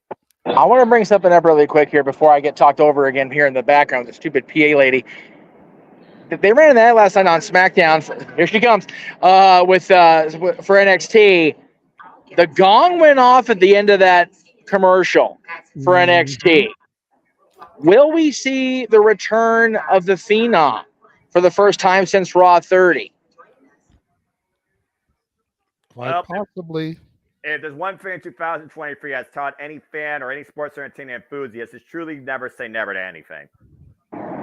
Yeah, I will say this: if the Undertaker shows up, or there's even a rumor he shows up, you may get my dad to watch JJ's NXT. By God, because that he doesn't watch NXT. There already is rumor that he'll show up. There was an announcement made that he's coming to the PC. So the $1 million question is he coming to give a seminar and help train these kids? But then they throw that gong in for the commercial, and it really makes you wonder if he's not going to make an appearance to try to steal some ratings from old TK. And again, seeing is believing. That's all I'm going to say. But as far as I'm concerned, during the pandemic, the Undertaker cared to retire. But it doesn't mean a badass can't show up in NXT. Yeah, even in that little bitty Capitol Wrestling Center, the PC, the pop would be heard all the way over here. And speaking of people showing up, let's find out who mystery person is. Time for 6-man tag team matches. The LWO takes on Bobby Lashley and the Street Profits. Are we going to get the smoke, or will the Street Profits and Bobby Lashley get smoked, courtesy of the LWO? Boy. Again, folks, thank you for tuning in. Please subscribe, comment, tell a friend. If you want to dictate the conversation, donate to dictate at Casting Studios. It's as simple as that. As we know, in this 6-man tag, this feud with the LWO and, of course, Bobby Lashley and the Street Profits has been going on now a period of months. The LWO have taken center stage, though, this year, particularly thanks to frontman Rey Mysterio. Rey Mysterio, who, of course, became the new WWE United States Champion, off an audible after Santos Escobar got injured, beating Austin Theory for the title and successfully retaining it at Payback. Santos Escobar, to this day, some people believe should be the United States Champion. They even were going to have a respectable one-on-one bout, but it got thrown out, courtesy of shenanigans. And since the LWO has been reformed, it has brought new light to Selena Vega, to Santos Escobar, and even Raul Mendoza and Joaquin Wilde. But we've also seen brought to light new business ventures, courtesy of the almighty Bobby Lashley, investing in the Street Profits. And while the Street Profits still want to bring the smoke to the people, Bobby Lashley has been playing a bit of influence lately in the Street Profits game. Now, whether or not it's for the better or for the worse, that comes down to Bobby Lashley's game plan and the execution. And we're really going to see it come ahead tonight in the 6-man tag, to the point where Mysterio made a call to a friend. The LWO spans far and wide beyond the WWE, SmackDown, and Raw roster, and even NXT. Is it Dragon Lee? Is it Carlito? Is it Savio Vega? Is it somebody else we don't know? And will it be enough to overcome the almighty Bobby Lashley and this very dangerously new grooming Street Profits with a whole new attitude? That's what we're going to find out here in the 6-man tag. As we saw this past Friday, planted! And let's not forget, JJ, Bobby Lashley is a former WWE Almighty United States Champion. And you wonder if that's on maybe his radar. And could he become closer to that based on his team getting a win tonight in this match? But see, why would Bobby Lashley want to put himself in contention for the United States Championship when he's also a former Almighty WWE Champion? I feel like Bobby Lashley's itinerary right now goes beyond the U.S. title, to your point, because you see the way right now he is trying to shape the Street Profits. And apparently his words have really rang true after what we saw literally just recently.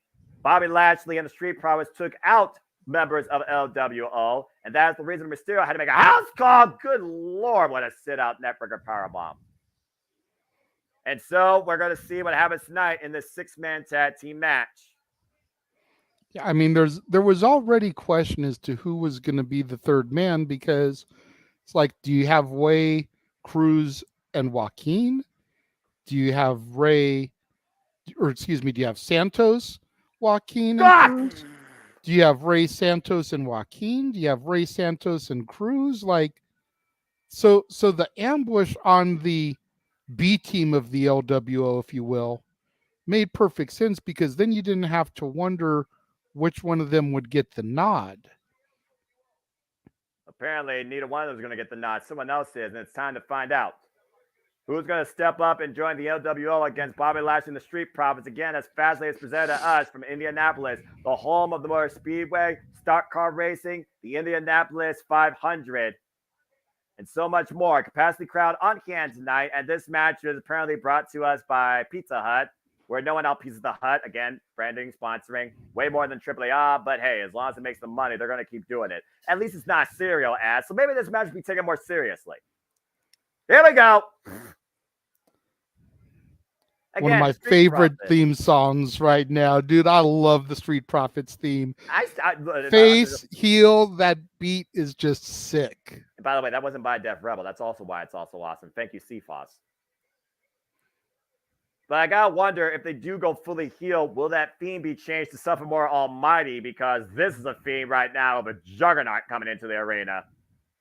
Well, if you think about it, they've both got those horns in the beginning, so it totally makes sense to kind of just bring them in together here, maybe merge the two things.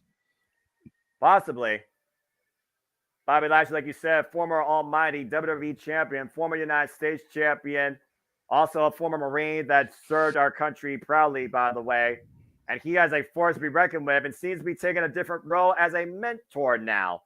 Will he make the Street Profits almighty as him at the expense of the LWO tonight in Indianapolis? That really what is the question right now about this match. And also, the Street Profits are former SmackDown and Raw tag team champions. With the fact we got new WWE Undisputed tag team champions, you know Bobby Lashley and the Street Profits have their eyes on that prize particularly. This might be the most dangerous trio in WWE if they get the job done tonight successfully. Look at that stance. I just want to know how Bobby Lashley looks the exact same as he did 20 years ago, bro. Like, damn. Yeah, he's got that fountain of youth look like Billy Gunn. Like, I done heard the rumor that black don't crack, but Jesus. Dude looks like he did when he debuted in the WWECW era. Yeah, again, the physical conditioning of Bobby Lashley is unmatched by most of the WWE roster. And you do see Santos Escobar and Selena Vega taking place center stage first for the LWO, the Latino World Order. Why are they not all coming out together to the LWO theme minus the mystery partner? Like that, they're supposed to be a stable.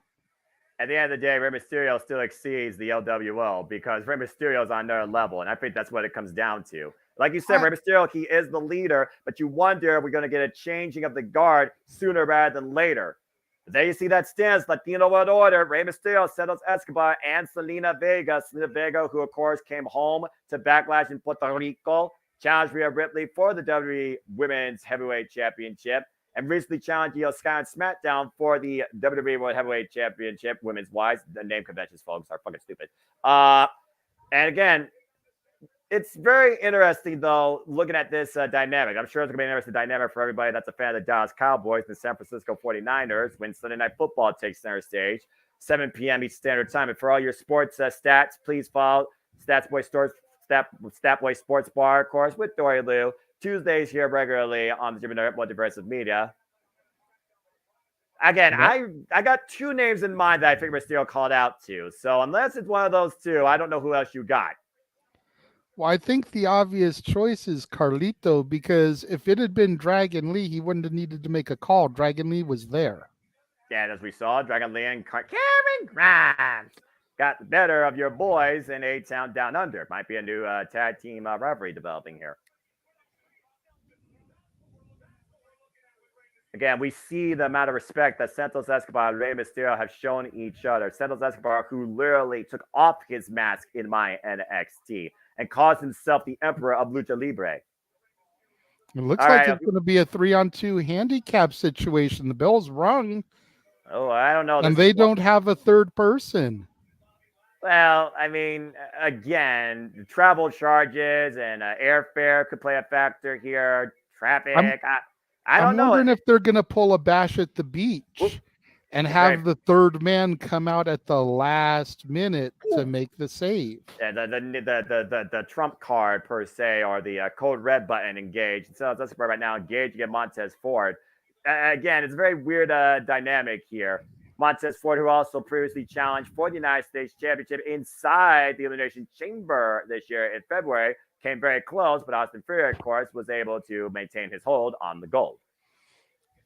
And right now, so far, Santos Escobar starting up strong here. Nice cross body out of the corner.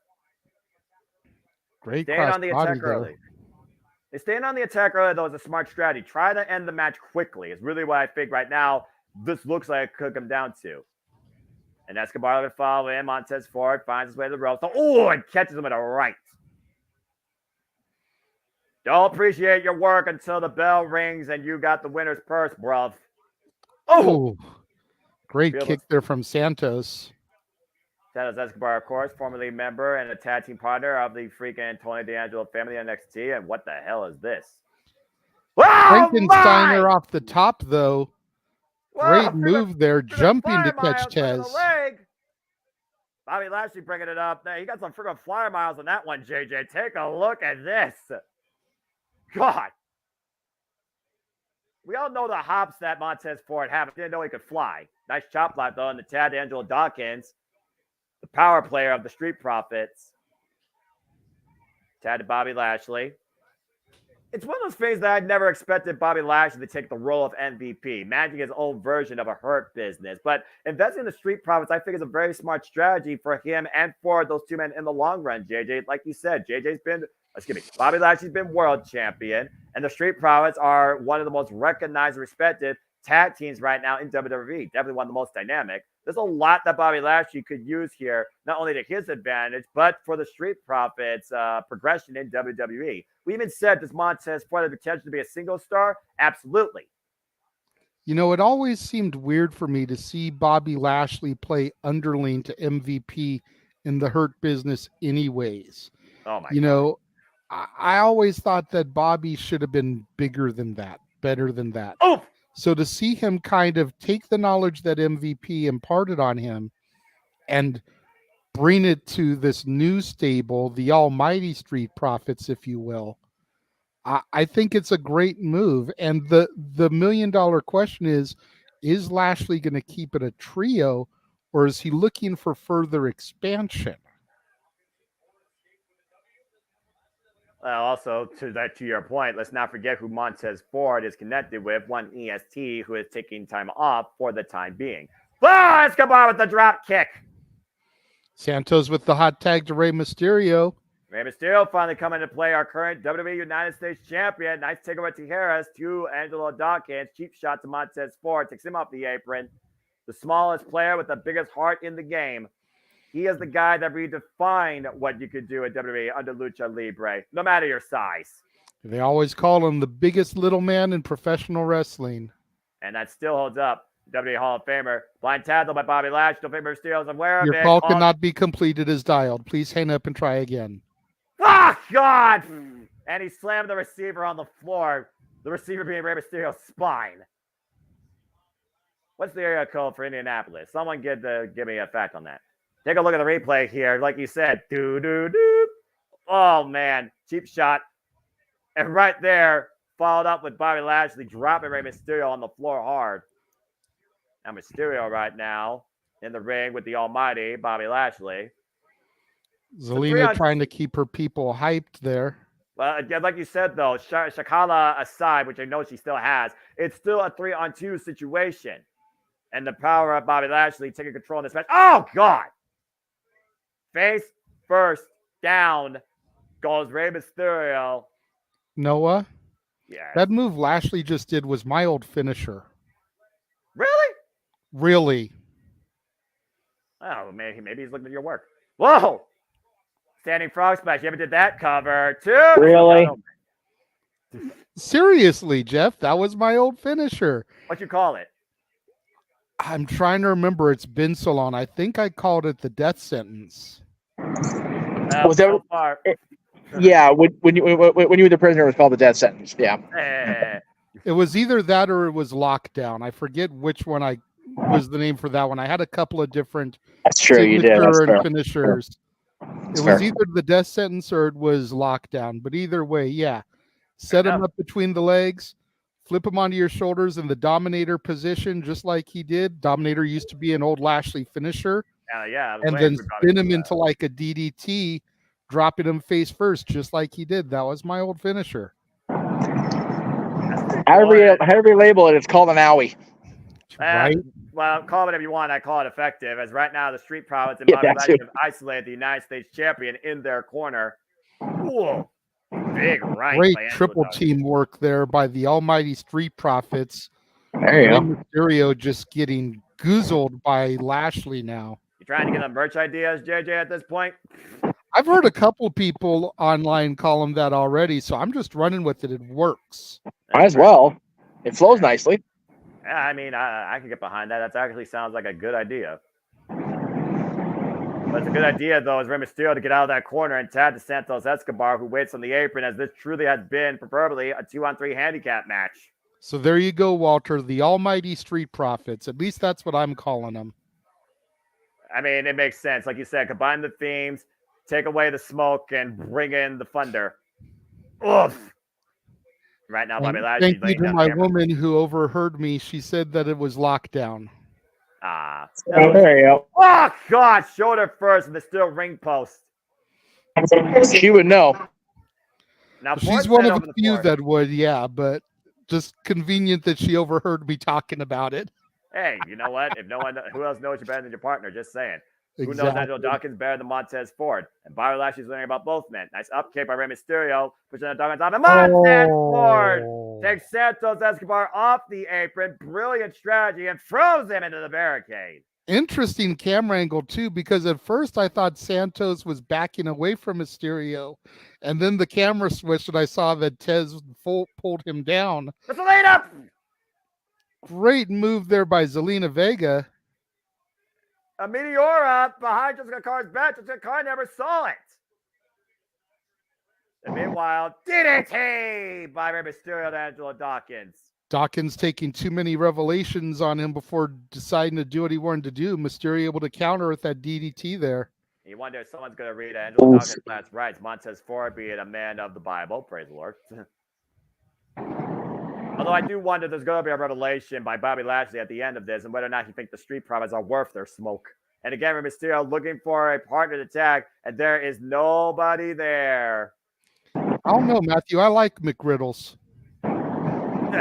There you go.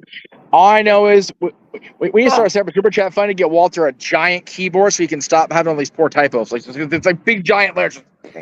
And then Hey, how do we know he's not doing speak to text? We know how accurate that can be. That's fair. Yeah, that my coworker uses that all the time, and I can't tell you the amount of hilarity that comes with those botches. So if he's watching the show on the computer but using the phone for super chats, that makes sense. But yeah. Either way.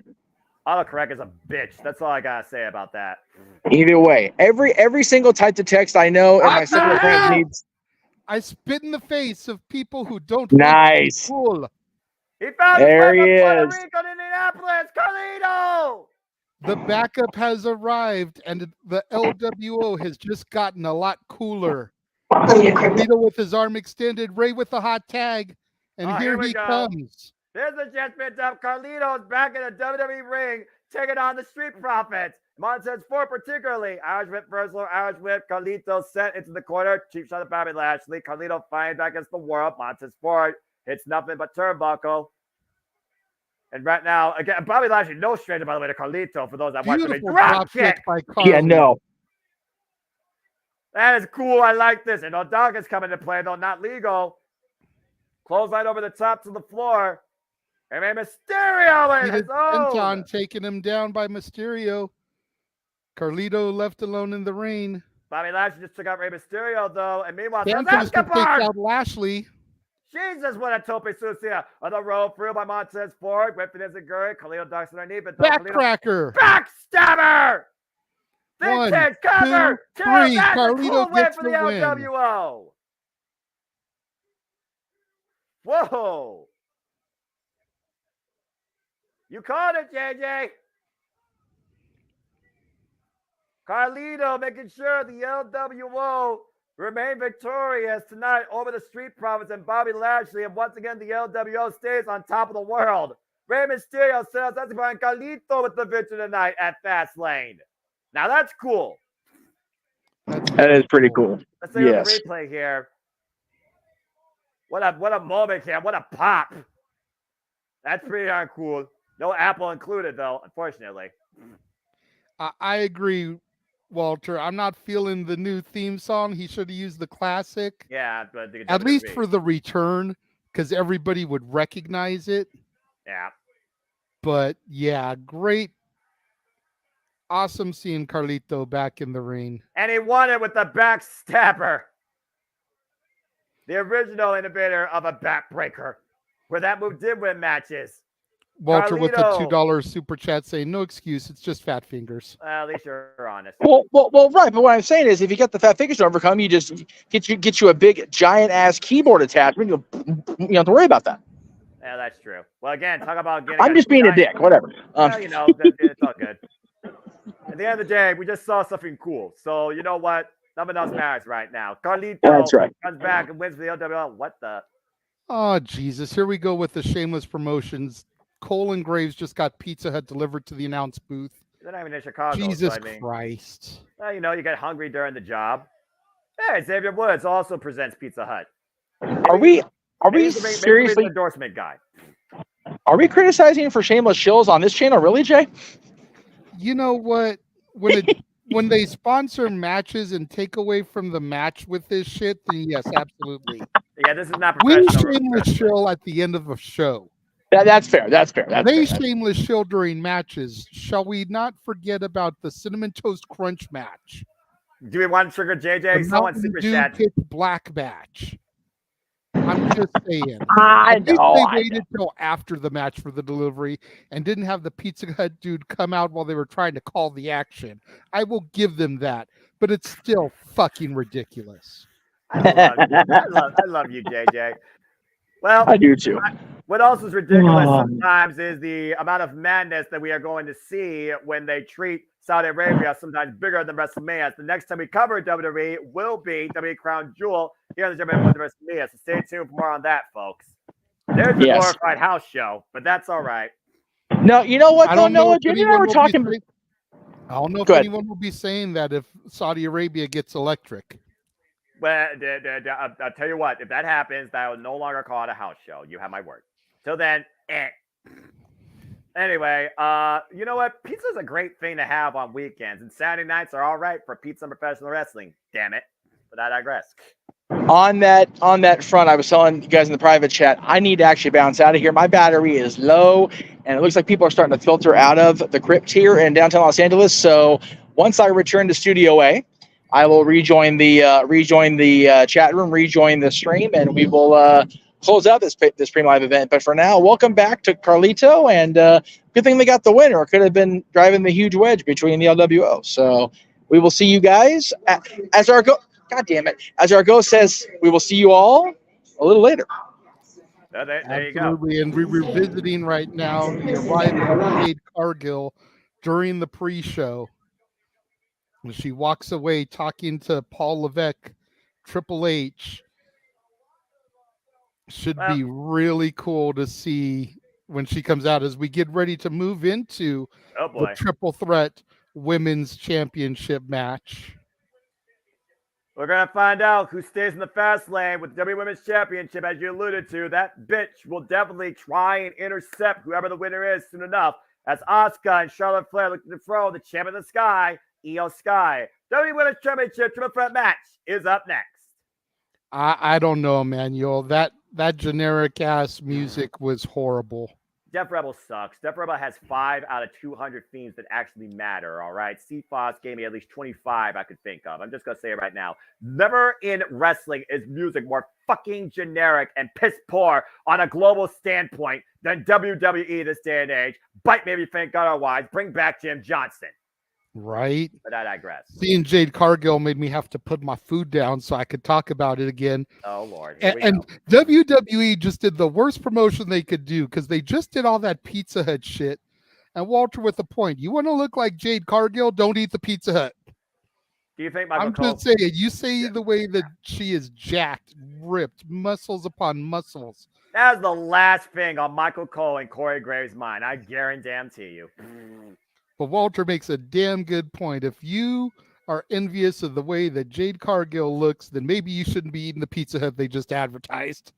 I'm just saying. I'll stick to my skin and bone feature as I weigh 135 pounds, but I digress, and I feel fine. Anyway, I don't know who's going to feel fine with this triple threat as we've seen Asuka and Io Sky square off, former members of the Stardom roster, longtime running mates, longtime friends, longtime rivals. Charlotte Flair and Damage Control were all at ringside as we saw it unfolded. And of course, Charlotte Flair took out Bayley and all hell broke loose, courtesy of the Queen. And she was able to capitalize, and Io Sky was able to hit that beautiful moonsault and retain the WWE Women's Championship.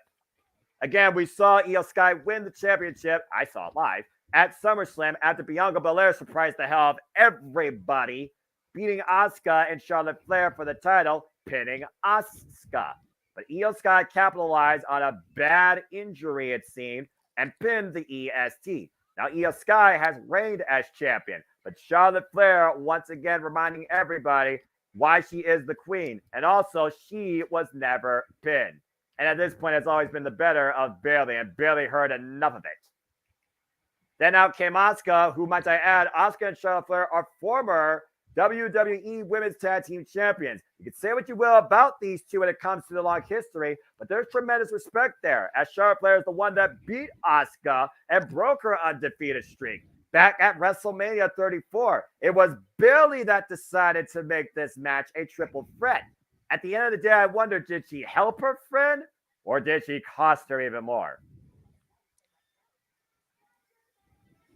Cracks forming in Damage Control, where many have said Damage Control has been damaged goods for the better part of several months now. Asuka, the Empress of Tomorrow, looking to once again become the WWE Women's Champion of today. Charlotte Flair, the Queen, looking for her 17th title. Unlike WWE, fuck you, WWE. We actually recognize all title reigns here. Looking to surpass her father and looking to once again ascend upon the throne and claim her seat. The Genius of the Sky, Io Sky, former World of Stardom champion, endorsed by Antonio Inoki herself, looking to keep her spot high as the champion of the Sky. All three of these women are looking to show out tonight, but only one will be able to call themselves the WWE Women's Undisputed Champion. You know, and you mentioned how Io cashed in her briefcase, took the title away from Bianca after Bianca dethroned Asuka. We haven't seen Bianca since. Exactly. Could she possibly factor into this match here this evening? There's a lot of We've already seen a debut of sorts in the return to the company of Carlito. Could we get another one here with the return of Bianca and with Jade Cargill looming in the arena once again? Could something happen with her here this evening as well? A lot of factors in this triple threat, and triple threats, of course, have no disqualification. Let's not forget, Io Sky might have Damage Control in her corner. And that bitch could also make her presence be known and dictate maybe who she wants to go after in WWE, whether or not it's for gold. Matt, good to see you. Appreciate you, as always. Longtime member and friend of the Multiverse of Media. Again, Charlotte Flair is a 7-time World Women's Champion, 6-time Women's Champion, former Tag Champion, former Divas Champion. She held the NXT Championship for 258 days. And the roots of these three really goes back to NXT, how they each trailblazed their own path, their humble beginnings. Let's not forget that Charlotte Flair, Ashley, Ric Flair's daughter, was brought in against Natalya. And anyone who is a fan of sports entertainment knows the history of the Hearts and the Flairs. But since then, Charlotte Flair has become, some would say, the pillar, the standard, the obstacle, the mountain to face and to beat in WWE. And it took 3 years for one Rhea Ripley to finally do that. But that was one-on-one action. It's a whole different ball game when you got the daughter, the dirtiest player of the game, in triple threats.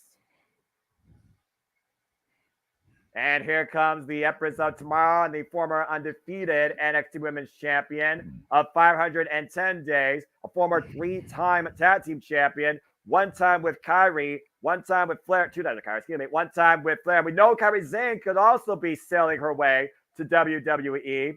And of course, also former tag champion with Alexa Bliss, former SmackDown champion, and former Raw Women's champion. We saw her, of course, win the Elimination Chamber earlier this year. We saw her finally overcome the EST in Saudi Arabia, only to lose her title in triple threat action at SummerSlam. And of course, Charlotte Flair and Asuka, their history stems all the way back to WrestleMania 34, when Asuka became, in many people's words, mortal, and her undefeated streak was broken, courtesy of the Queen. And since then, Charlotte Flair and Asuka have always been in each other's crosshairs to prove who is better.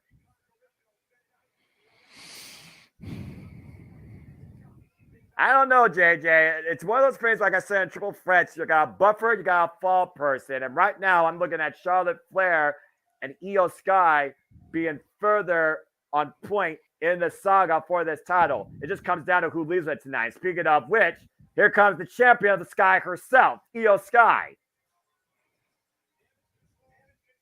Damage Control finally has control of the WWE Women's Division on SmackDown after Io Sky successfully cashed in after barely jacked Charlotte Flair's jaw with that briefcase at SummerSlam.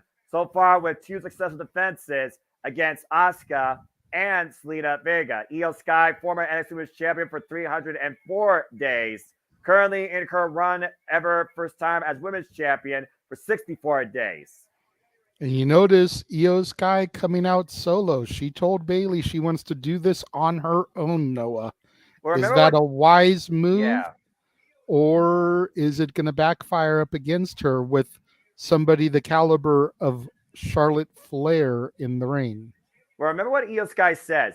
I don't need people to speak on my behalf, despite the fact she mostly speaks Japanese. Just give me an angry Japanese pro of her and Asuka. And let me hear her say bitch one time. That's all I wanted. Now, just because of that, I actually want to see Jacob Fred Hurd. Let's go down to introductions with Mike Rome. Well, it's not Savannah Urban, but it is what it is. And that goes down to the pride of a champion too, JJ. When you're champion, you want to prove you can stand on your own. You stand above the rest. And Io Sky has way too much pride right now. And again, she didn't ask for this contest. Barely insisted. Charlotte Flair looking as radiant, stunning as ever. You want to talk about physical physique? Jake Cargo and Charlotte Flair, there's a run for your money. Who's more chiseled, a diamond or jade?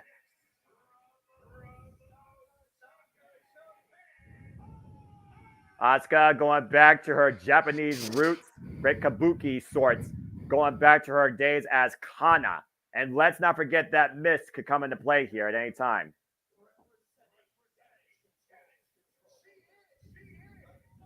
I gotta say, I love seeing Io Sky finally as a champion in WWE. Long overdue for the former World of Stardom champion that redefined Stardom. The former leader, by the way, of the Queen's Quest faction.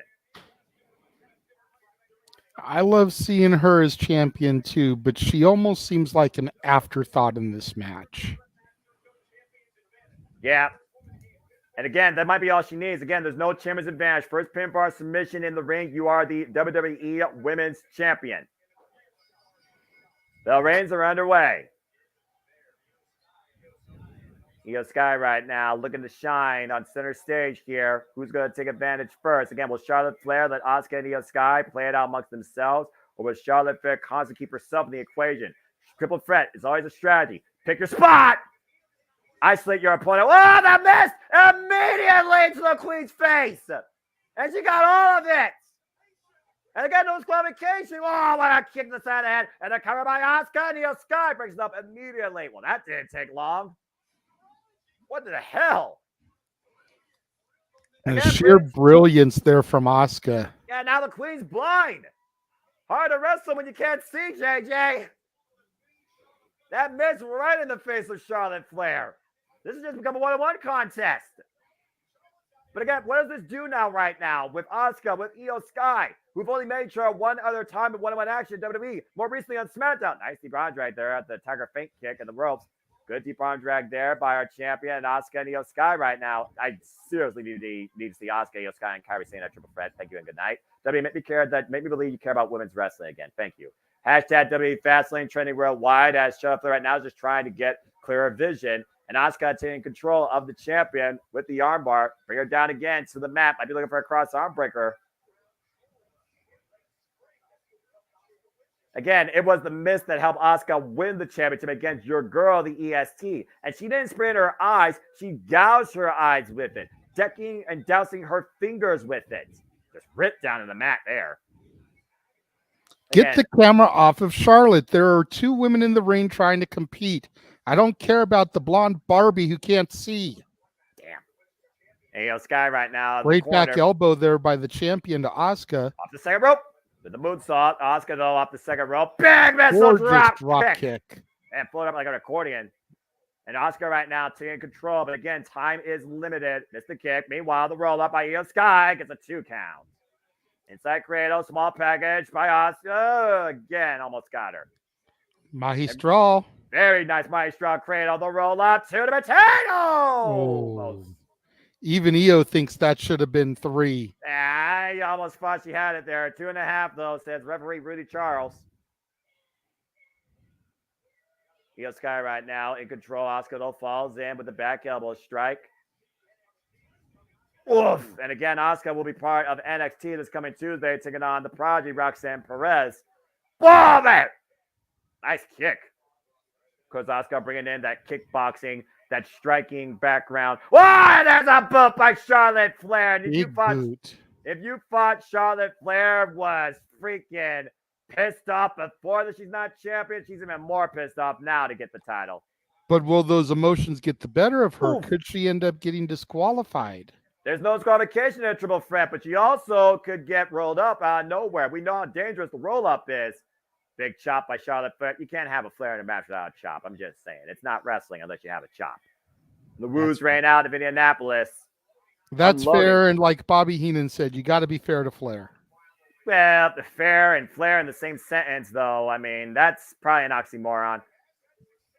And right now, of course, we know Charlotte Flair has had previous success in triple threats, but she's also had previous failures in triple threats. And Asuka right now, just got caught with an elbow. Another big elbow by Charlotte Flair. Kick to the hamstring by Asuka. And Asuka looking to follow up off the ropes. Oh, my gosh. Got caught by the Queen. Great belly to back suplex there. The Lioness once again taking her place at top of the Pride. Looking to claim the WWE Women's Championship. Nice roper there, Asuka. Oh, that's Io Sky Cuban with the double stomp. Hoping to retain her championship. What is her third defense now since winning this title? Either for herself or for damage control. And almost like at the very beginning, we're talking about the whole idea. Was it for Io Sky or was it for damage control to take control of SmackDown now? And right now, Asuka and Io Sky might be looking to take control of this match and make it a one-on-one contest to your pleasing, JJ. They know the biggest threat here. Charlotte Flair whipped up and over, lands on the apron, catches Asuka with a kick. That long reach of Charlotte Flair. Good grief. And the roll through, the roll through, the roll out too. Ooh, I almost pinned the champion. Just leave the clothesline up and around. Looking to take her around and down. Ooh, great transition to the submission there by Io Sky. Yeah, rear naked, nice choke there right there. But it's going to take a lot more than that to take Charlotte Flair down and keep her down. Io Sky rolls up and over her feet. And Asuka catches the Queen with a vicious kick to the face. It's one of those things also in triple threat environments. You need to make alliances sometimes. You need to put the match in your favor. It's easier to beat one opponent than two. And Io Sky, of course, has beaten Asuka previously. Oof! Great job. The top rope. And right now, the champion taking control, JJ. Yeah, but she's taking too much time also. Oh! Beautiful missile drop kick and a kip up, though. Again, take advantage of the moment, but get the win while you can in the best opportunity. Looking to pounce up to the top rope, maybe looking for that beautiful moonsault again. Asuka follows suit. Now Asuka and Io Sky on the second rope in the corner. Trying to rip her down, but you see the grip Io Sky has. Dropping Asuka down. Again, Asuka once again. Oh my! Big German suplex release out of the corner off the second. And Asuka right now in the driver's seat.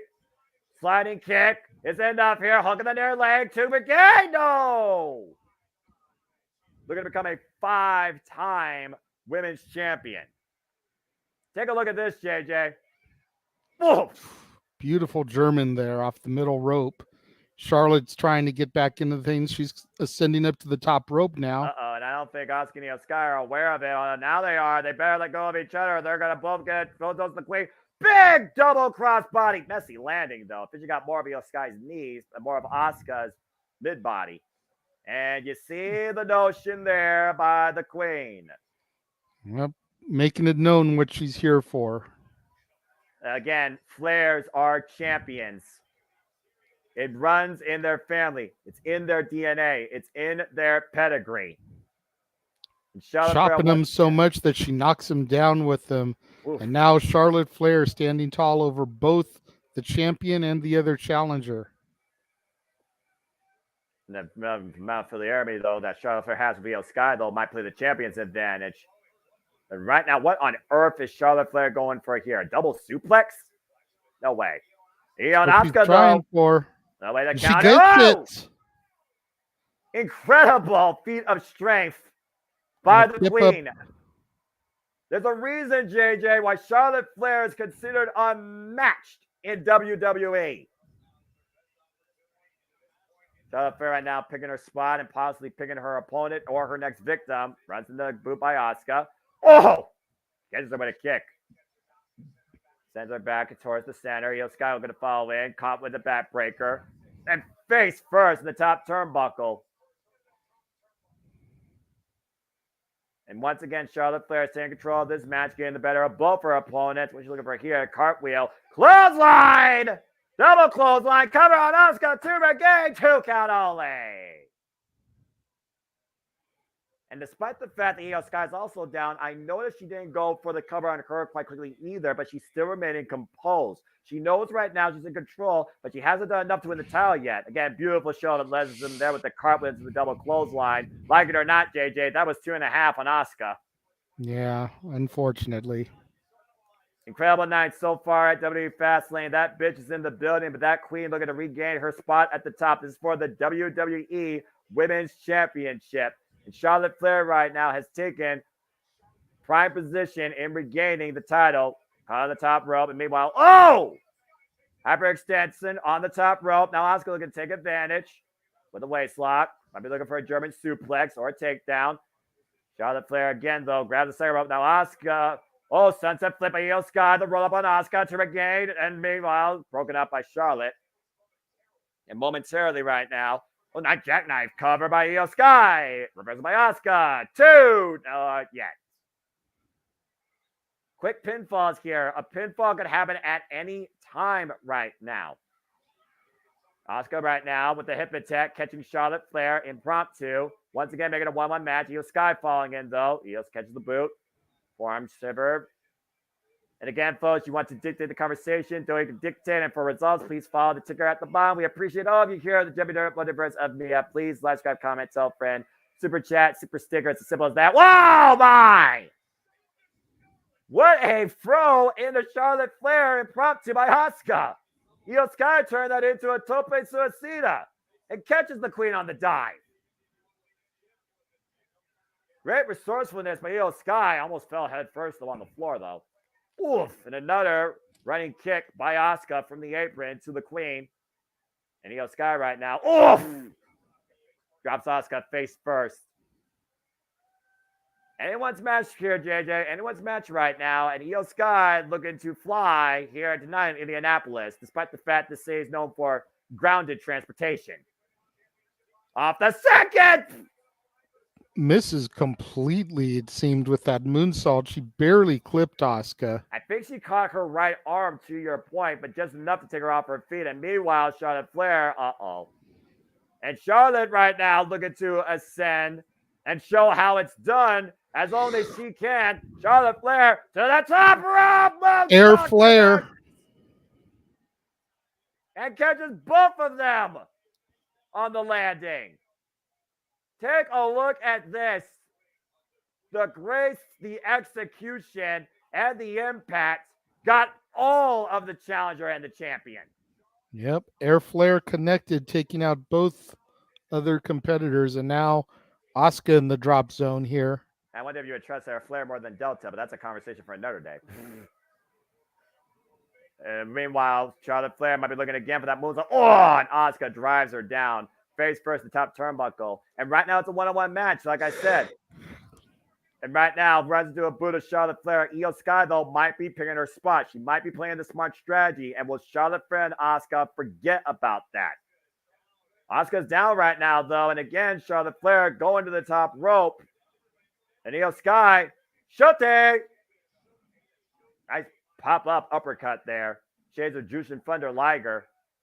Clubbing shot to the upper spine right now between the shoulder blades. Io Sky and Charlotte Flair squaring off in the corner. Dangerous territory for these two. Oh, my goodness.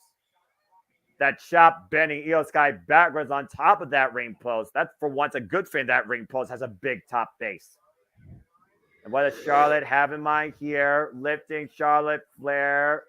Charlotte Flair right now. Io Sky up on the shoulders on the second rope. Asuka now in the basement. Got the clean hook. Oh, my. Whoa, Jesus. man! And Asuka with the immediate pinfall. Oh. Oh. Kicks out at 2. Now Asuka immediately goes to Io Sky and for the win. No. Asuka can't Beautiful. believe it. Beautiful She can't power believe bomb. Faraway slam combination executed by Asuka. Look at this. God. Genius of the Sky crashed and burned down to earth, and Asuka nearly claimed the win on both Charlotte Flair and Io Sky. Half a second away from once again regaining the WWE Women's Championship. Again, that sadistic smile. I don't know whether she is having the time of her life or if she's furious right now, JJ. Probably a little column A, little column B, knowing Asuka.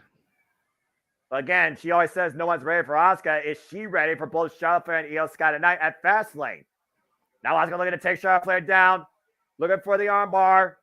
Charlotte Flair, though, trying to prevent the hyperextension, trying to roll through, reverse the pressure. Now Asuka trying to transition into maybe a triangle, but Charlotte Flair maybe looking for the deadlift. And now transitioning into a full crab. Yep. Almost a walls of Jericho there. Boston Crab in Indianapolis. Again, though, Asuka able to take advantage in center of gravity. Roll up with 2. Uh-oh. Here we go. She's got her in the figure 4. Can she execute the figure 8 now? The Lady Io Sky, though, just came into video. Meteora. The running Meteora. And sits on Charlotte Flair. Finally coming to retain. No. Whoa. 2 9/10 off that running Meteora. What a run-in by Io Sky. Nearly pinning Charlotte Flair, retaining the prize. And saving Asuka in the process from the figure 4 into the figure 8. And now they're both trying to get Charlotte Flair to tap out. Single leg crab and a chin lock. At this point, Charlotte Flair taps. Who leads with the championship? This is an old Benoit Malenko tag team maneuver there, Noah. She's got her in a clover leaf and then the crippler crossface. Exactly. And meanwhile, Asuka transitions Asuka lock on Io Sky, trying to bring her down. Io Sky Io reverses into a pinfall. And the shoulders went down. The shoulders were not down clearly. Shote! Oh my gosh, got all of it. Cazadora. Oh God! Codebreaker source to Io Sky. Impromptu set up by Charlotte Flair. Spear! Is that going to be it? 1, Cover! 2. Flair has no! Thank you, Jesus. Asuka kicked out. Look at the impact on JJ. Boom! Just wiped out Asuka. 2.5. Now the Queen has to be getting a sense of frustration. And we know what happens when Charlotte Flair is put underneath this pressure. Bailey And look at coming out to check on Io, trying to get her woken up, get her back into the match here. There is no disqualification. Io Sky right now being checked on by Bailey. Again, we talked about the mentorship. And we have Charlotte Flair with a boot, takes Io Sky off the apron, crashes onto Bailey. We talked about the mentorship role, but you heard Io clearly said, I don't need you. Asuka with a knee on the corner, the cover too. Asuka, no! Ooh, Asuka nearly capitalizing off that momentary distraction. Half a second away from regaining the WWE Women's Championship. Flying out of the air, catching her with a knee, a single knee, might I add. That was a half code breaker. But still not enough to keep the Queen down, her greatest rival.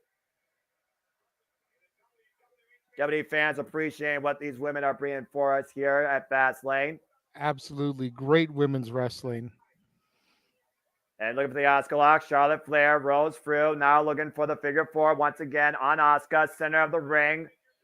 And if she bridges up into the figure eight, Bailey right now, sense of urgency for her friend Io Sky. And if she bridges up, we might get a tap out here. This is how she beat her at WrestleMania 34. Now Bailey coming into play. There is no disqualification though. Referee doesn't see it. Asuka is tapping. I repeat, Asuka is tapping. Io with the moonsault. She got Ashley hooked. Turn around, ref. Turn around. One, two, three. She did it. And she pinned Charlotte Flair. Charlotte Flair can take her blonde ass to the back of the line. No more title shots for Charlotte for the time being. She has been pinned by the champion.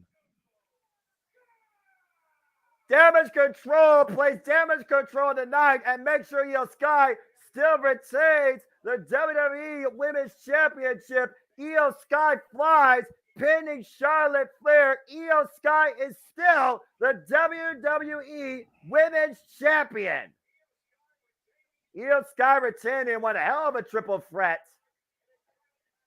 Classic match here. Demonstrate all three women. Let's take a look at replays here. This was great. Again, Asuka tap. If it wasn't for Bailey, there would have been a new champion. But look at what Io Sky was doing off camera. That beautiful top rope moonsault on a bridged Charlotte Flair, compressing the vertebrae. Deep hook of the leg. Charlotte Flair was down for the count. And also, that moonsault compressed the knees of Asuka, who was still locked in the figure four leg lock. So Asuka couldn't break it up. And you see Asuka having a hard time getting back to a vertical base as a result of it. She keeps trying to stand, but she keeps kind of buckling. Bailey continues to be the role model for Io Sky and Damage Control. Io Sky retains her hold on the gold. Well, I've never been happier to be wrong. Jesus Christ. I picked Charlotte because how do you bet against Charlotte in these type of situations? But at the same time, it's like, I'm so glad that she lost. I'm so glad that Io is retaining. And she needs to get the back of the line. Everybody else on the SmackDown roster for the women is ahead of Charlotte Flair now. And no argument there. And speaking of ahead, who would have thought that Jey Uso and Cody Rhodes would have been ahead of the entire Judgment Day? You talk about unique circumstances. Who would have thought tonight you would say Cody Rhodes and Jey Uso pinned Judgment Day and in accessory became the new WWE Undisputed Tag Team Champions. History already made here tonight in Fastlane. Cody Rhodes able to capitalize with an emphatic crossroads, pinning Finn Balor. And as you alluded to, Io Sky pinned the Queen, Charlotte Flair. It's one thing to beat her in a triple threat. It's another thing, though, just to pin her. Charlotte Flair was pinned. It's as simple as that.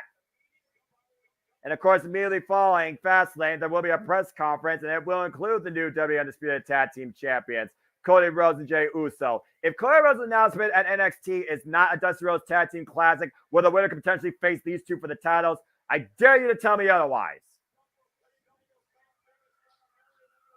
And of course, the self-proclaimed megastar LA Knight, arriving up in style after winning the Slim Jim Battle Royal at SummerSlam and getting his own set of Hot Wheels in the process. LA Knight will take center station tonight alongside the 16-time WWE World Champion John Cena, taking on the Bloodline. And that's still to come tonight here at Fastlane. Whoa. I'm going to leave it to you for just a moment, Noah. I'm going to run to the restroom while we take a look at this video package, because it is, in fact, the Tribal Chief will be returning to SmackDown this Friday.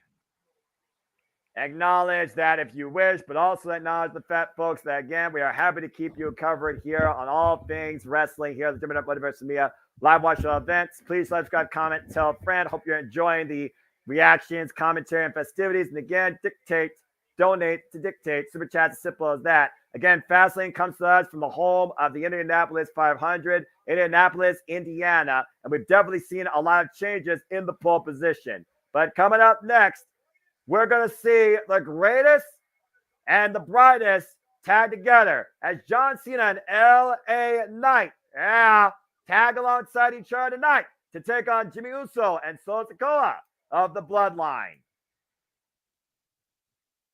And Matthew, very happy with that last result, I see.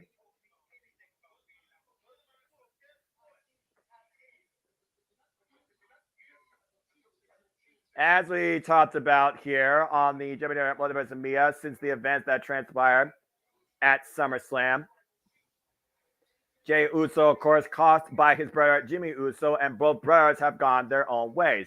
Jimmy Uso desperate once again to prove his allegiance to his tribal chief and prove that he's in the bloodline. After costing AJ Styles against Solo Sikoa, and he and Solo with a team effort taking out the Phenomenal One, a former rival of Roman Reigns, he is seen to become once again in good graces, at least with Paul Heyman. But Paul Heyman has lost a sense of control without Roman Reigns enforcing tribal order. And then comes in one of Roman Reigns' greatest rivals and one of the greatest superstars in WWE history, John Cena. John Cena, the 16-time WWE champion, the face that ran the place for the better part of a decade and a half, whether you like it or not. Jimmy Uso, of course, confronted John Cena on his return, and John Cena just told him straight up, the wrong Uso left. And since then, Jimmy Uso has had the proverbial chip on his shoulder. The proverbial envious brother ate an AA for his troubles. And over the last few weeks, we have seen the events that have transpired with John Cena, AJ Styles, and the Bloodline. Oh, man. Adam Pearce, of course, trying to make things official. And again, Paul Heyman, the subtle reactions to everything Jimmy Uso, basically guiding this entire narrative. I'll say it during Super Predicting, and I'll say it during the match as well. At the end of the day, Jimmy Uso is a jealous, envious, desperate hypocrite. And I stand by it. Solo Sikoa apparently crushing AJ Styles and making sure that he could not be involved here. Oh my, that was weird for the electricity. Of course, AJ Styles right now taking some time off to recover from whatever injuries he may have sustained. And John Cena took the Bloodline on his own and found an unlikely ally with LA Knight. Yeah. And now we have LA Knight and John Cena taking on the Bloodline. Will the problem solver and the desperate Uso trying to prove that we should acknowledge the tribal chief, hold up to the name, hold up to the family legacy? Or once again, will John Cena make sure they see him, give them an attitude adjustment, and LA Knight once again proves why he is the megastar and says to them, that's not an insult, that's just a fact of life. I never thought in my fandom I would ever see LA Knight and John Cena tag together. That's a unique tandem, to say the least. Definitely an interesting tandem. Yeah. We saw what happened at Payback when John Cena gave LA Knight respect after LA Knight beat The Miz.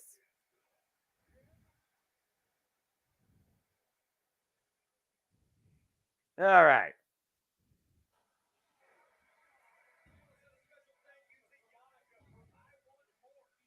Who the hell is Yannicka? Seriously, what happened to the days when you had like Creed and Skillet and freaking Hinder or, you know, bands of actual rock merit lead these songs and give actual purpose? Oh, hey! Look who's in the building! Pat McAfee! Corey Graves' worst nightmare! And he's adored in a WWE Indianapolis Colts NFL Aligned Championship. Well, this just got a lot more fun. And for all you football fans out there, good luck to your favorite team this season. Oh, man, come on. You got to like Pat McAfee. Pat McAfee is a party. I admit. And he is a fan. He definitely is a lifelong fan. Definitely a McAfee fan. And the last time we saw Pat, he introduced the most electrifying man in all of entertainment. Yeah, a random SmackDown in Denver, Colorado. And of course, longtime fan, friend of the Indianapolis Colts, former player. This is a homecoming of sorts for Pat McAfee. Rousing ovation for one of Indianapolis' own. He even dressed up for the occasion. Look at the blue blazer.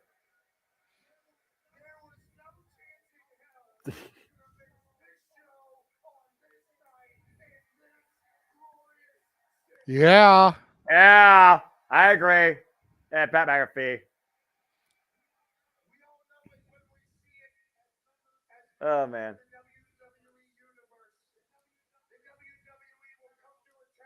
Yep.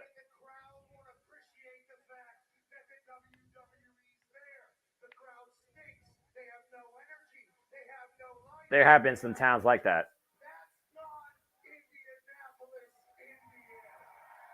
I'm good on that. Indianapolis has been on point so far tonight. Yeah, they have.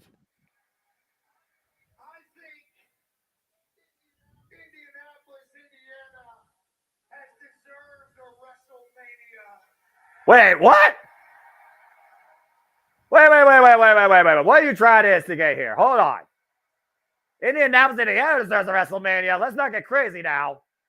Hey. I mean, you know, you got the Minnesota Vikings. Well, no, you got the. Well, no, you got the. Wait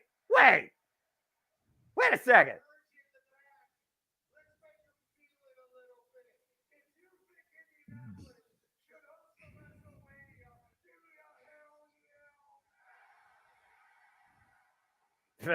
The yes sign in the audience, I approve. I mean, I wouldn't rule it out. Indianapolis, Indiana with a WrestleMania?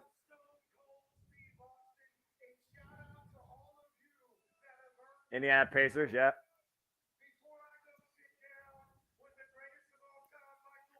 Looks like he's going to be on commentary for this match. Corey Graves versus Nightmare. Yay. Pain ass. That's funny.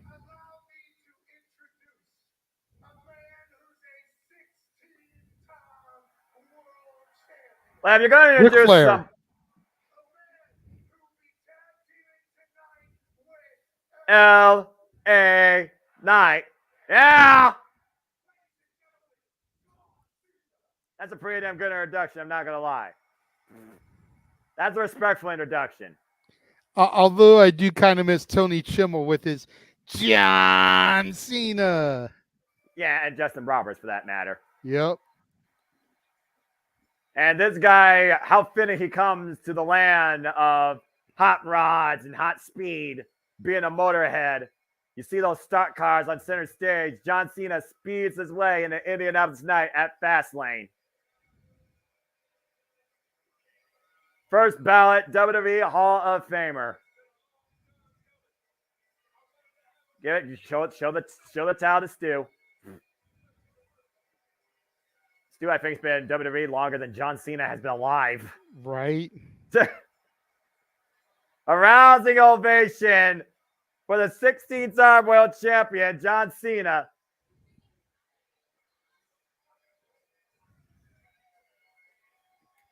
John Cena trying to instigate a WrestleMania in London. Pat McAfee trying to instigate a WrestleMania in Indianapolis. Okay, where else are we trying to plan WrestleMania at this point? The Tokyo Dome. Don't get my hopes up. Okay, Hawkeye. That'll be the day. Nothing is more precious to the wrestling industry, in my opinion, keyword professional wrestling industry, than the Tokyo Dome, and I cannot wait for Wrestle Kingdom. My true launching pad to the greatest of the professional wrestling events every year. And speaking of the greatest, here he comes, ladies and gentlemen, the man talk to you. Who has the entire world saying his name. L.A. Knight. Yeah. The winner of the Slim Jim Battle Royale from Los Angeles, California. Yeah. Expect a lot of yes during this match. Hey, everybody, take a drink every time you hear us say LA Knight. Yeah. We got Pat McAfee. A drink of water. Take a drink of water. We're not trying to send anyone to the hospital with alcohol poisoning. No. We do not condone alcohol poisoning here on JMN Multiverse Media. Hey, I saw that. Botch. That's it, payback. I saw that. Botch.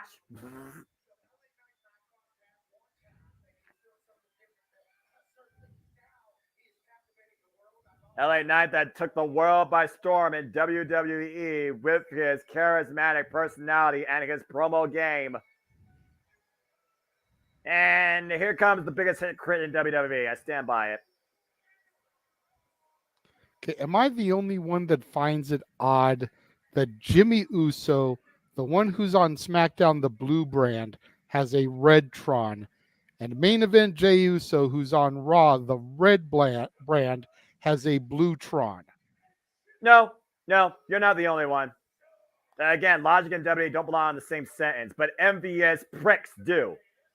And this is just ridiculous. I mean, come on. Jimmy Uso was the one that super kicked Roman Reigns in the face, saying, "This is what you should have did, Uso." And then what happened in Madison Square Garden? Solo Sikoa took Jimmy out. So what did Jey do? Jey fought on his brother's behalf in tribal combat. And Jimmy, because he couldn't be as big of a star as Jey Uso, bullshit to making sure that he was not going to become the same as Roman Reigns, cost Jey Uso every fucking thing. And now he's trying to prove that he should be the one you should acknowledge. And he's the better Uso. He's the main eventer. And he's the one right now Roman Reigns should put more stock into by any means necessary. Why Paul Heyman looks like all he's gotten is more gray hairs on his bald dome and has Roman Reigns on speed dial.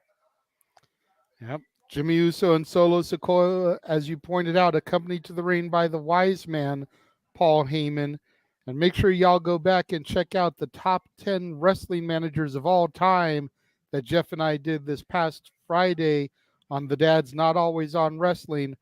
Paul Heyman makes an appearance where? You'll have to tune in and check it out. Keep a lot of good stuff. I stopped by for a second during my work day. I couldn't check because I was working, but you all did a banger of a job from the conversation that I was hearing. Thank you. Much appreciated, good sir. Please, folks, follow the Dad's Not Always on Wrestling, the Dad's on Wrestling. Follow the Jeff Meacham Network. Follow Kathleen Studios. Become a member of Kathleen Studios today. There's a ton of great content every day. Again, like I said, Jimmy Uso is the biggest hypocrite in WWE, trying to politic his way back in the good graces of Roman Reigns. And if anyone thinks differently, I dare to debate me on it. But this is definitely the biggest match in LA Knight's career. Not only does beating Solo Sikoa and Jimmy Uso put him up there as main event caliber talent, it puts him up there, has to put him up there within the eyes of the tribal chief, the head of the bloodline. While we got the problem solver, you might as well call Jimmy Uso the problem fucking caller. Did you notice that, though?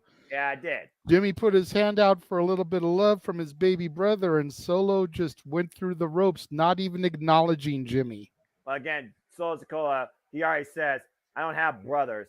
I acknowledge my tribal chief. He does not acknowledge Jimmy Uso. It's clear as day. Solo Sikoa is going to do what's best for Roman Reigns, not for anybody else. And that's what this is about at the end of the day. The bloodline, not Jimmy Uso. A shoulder tackle there by John Cena. And right now, John Cena and Jimmy Uso, Paul Heyman, the wise man right now. Again, I wonder if the gray hairs are as wise as his wisdom at this point, or is he that stressed? Because Roman Reigns has been a non-factor since SummerSlam. He has not been at all involved in weekly WWE television, and has to be aware, courtesy of Paul Heyman, what has been unfolding in the bloodline ever since. I'm sure he's definitely been keeping his eyes peeled, and as we are in the early goings, what will the tribal chief say when he comes back to SmackDown this week, especially if Solo and Jimmy are on the losing end here tonight? How will those ramifications and repercussions play into the return of the tribal chief? I'm sensing a tribal court and an exile or an execution. But again, like you said, that comes down to the actual outcome of this match. And so far, LA Knight has yet to get in. It has been Jimmy Uso and John Cena. Hey, look, there's that bald spot. And Solo Sikoa again on the apron, composed, not doing anything. Been noted as the problem solver. He's been literally Roman Reigns heavy. He's the one that put Jimmy Uso into the ambulance at Madison Square Garden. He's the one that put AJ Styles in the hospital backstage. And John Cena is calling for Solo Sikoa. And there's a blind tag, or a force tag, might I add, by Jimmy Uso.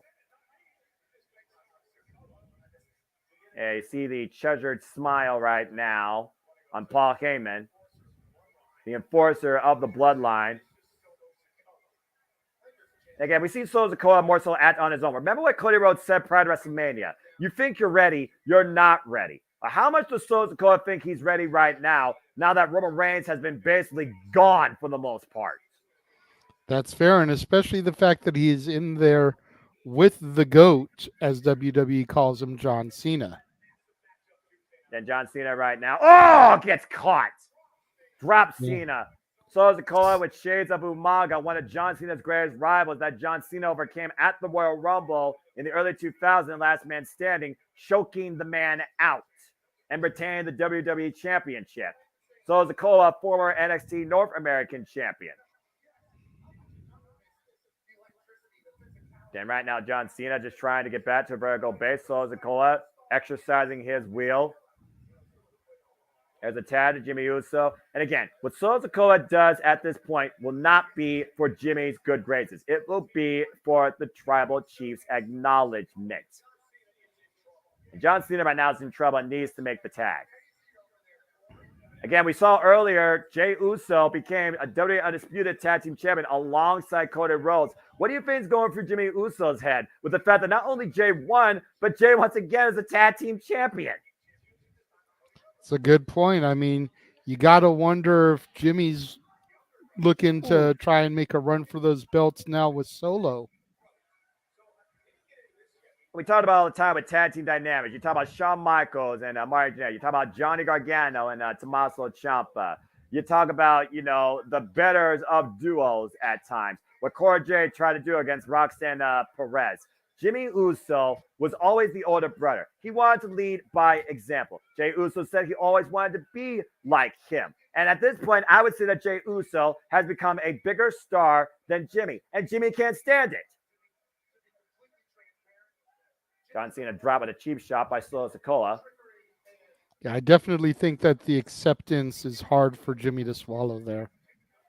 And you see right now, Paul Heyman, once again, commanding people to acknowledge that he is the one, not Jimmy Uso, but Roman Reigns.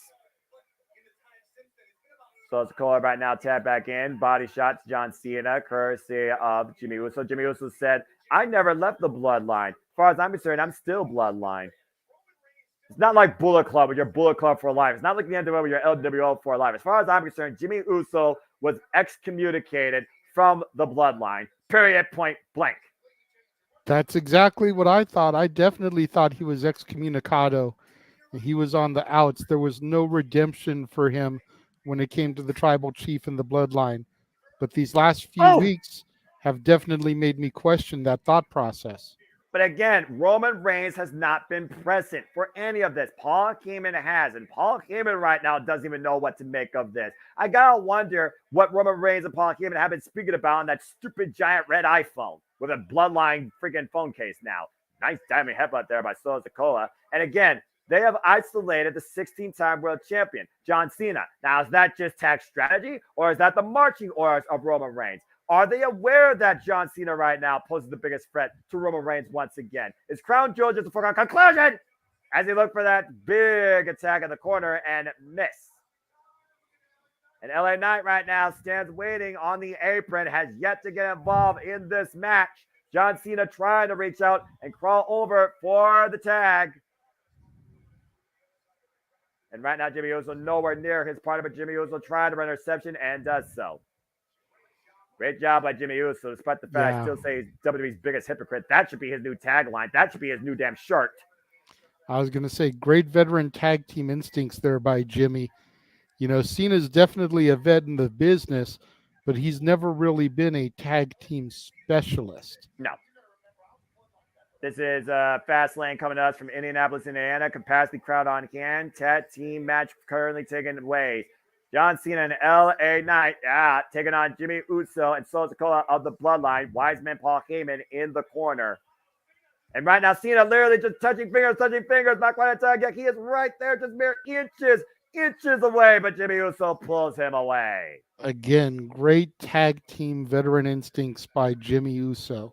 Jimmy Uso under the cover, hook of the leg, gets a 2 count. We need LA Knight to really bring this thing up to the next level. Crowd at this point pretty much been taken out. Tag to Solo.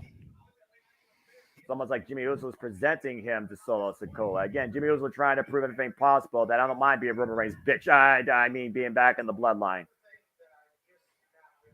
And right now, Solo Sikoa might be looking to back that. Wait a minute. A solo thing in here. Hold on. Yeah. Solo's definitely got an interesting look on his face. That Shades of Umar got ready for the hip attack. Oh, God. Backing that ass up.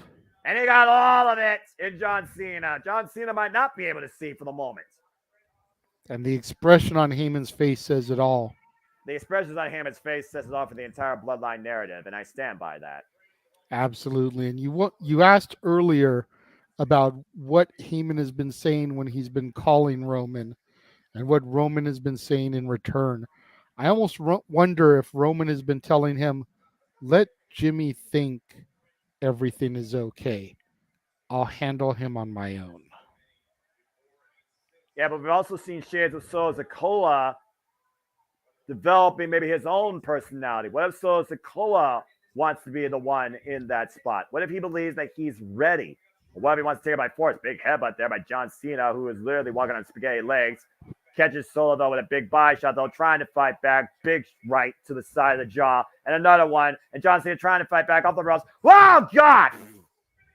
Spinning heel kick. Bear heel kick, might I add, to the face of John Cena. Good grief. And there's a reason why Roman Reigns has christened Solo Sikoa the problem solver. Tag. And so far, again, LA Knight, this has been a handicap match at this point, JJ. LA Knight has not gotten involved at all. And that's very interesting because I know a lot of people assumed that LA Knight would do the majority of the work. Cena would get the hot tag, 5 moves of doom, and get the victory. But it looks like it's going to be a little bit of role reversal here as Cena doing all the dirty work. Attitude adjustment. Out of nowhere, but he can't capitalize.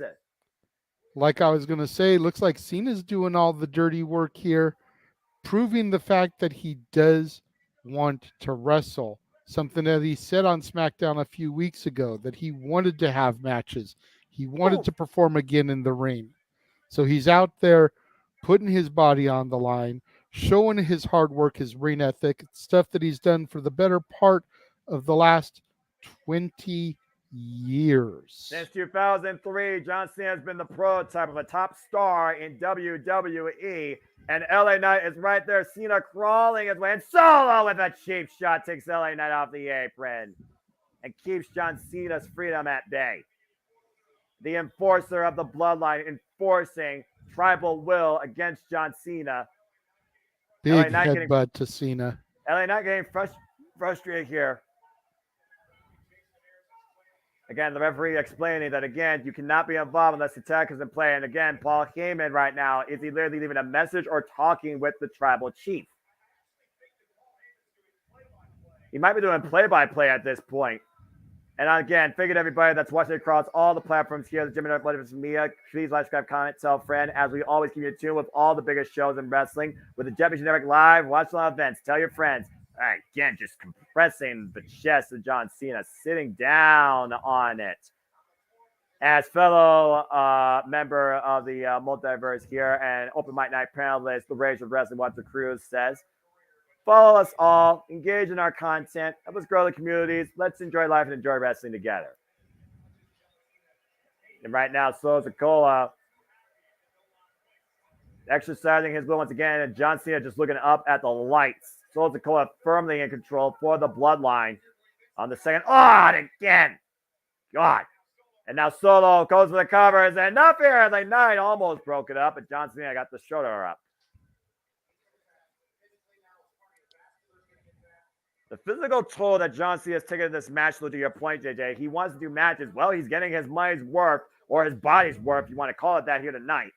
I was going to say WWE is definitely getting their money's worth, having Cena back for these limited dates, putting him to serious work in this match, making him try to maybe regret the fact that he wanted to have this type of competition, being in there with somebody that's as young and as hungry and almost a ghost of his past, like Solo Sikoa, as we always talk about, very reminiscent of the former Umaga, another member of the No Eye family tree, who's Cena vanquished back in the early 2010s. Has Paul Heyman got more gray hairs on his head since this match started? He looks a lot more grayer since I've seen him recently. You know what? That's just the aura of his intelligence. Well, gray hair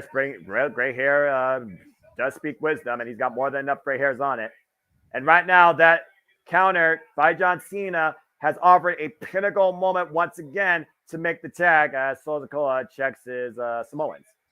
Cena doing everything he can to crawl over and make it to LA Knight. This crowd is electric right now. They will explode. And LA Knight is in! Here comes Knight! Yeah! Nice Russian leg sweep there to Jimmy Uso. Jimmy Uso got the tap, by the way, for those that don't know. Irish whip reversal, Irish whip. LA Knight in, though, and catches Jimmy Uso. Swinging net breaker. Good shot there by Solo Sikoa. The megastar takes control. Put in the boots. Yeah. Yeah. Yeah. Not going to say yeah every time because I feel like that's just a dummy. And Solo Sikoa, duck, miss. Meanwhile, LA Knight gets the midsection. DDT! Beautiful DDT there by LA Knight. God, walked right in the super kick. Cover. Two. No. No, super kick doesn't complete matches unless you're Shawn Michaels, folks. And Paul Heyman does not look happy. Again, at one point, Paul Heyman, though, he introduced himself to LA Knight backstage, though, JJ. Oh! Mm-hmm. And that super kick, though, after dropping the enforcer with the DDT. Now Jimmy Uso looking to fly, similar to his brother. Can he capitalize, though? LA Knight able to roll through, counter, hooks Jimmy Uso up. Nice power slam there. I think LA Knight's going to go for that elbow drop. Hey, Knight. Yeah, and off the ropes. Jumping elbow drop. Hits it. Here comes Solo, though, again, trying to enforce. Off the ropes, up and around. Big pop drop. But see the top rope. Flying cross body. Jimmy Uso, the splash. But Cena's not the legal man. And everybody's down right now. Whoa. This is awesome, Noah. It's a hell of a match here. Let's take a look at this freaking exchange. High cross body by John Cena, Solo Sikoa, and Jimmy Uso. Perfect moment, perfect time. Uso splash to John Cena.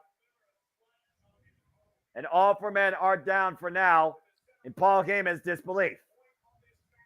Critical point of this matchup here at Fastlane in Indianapolis. Sold out crowd on hand.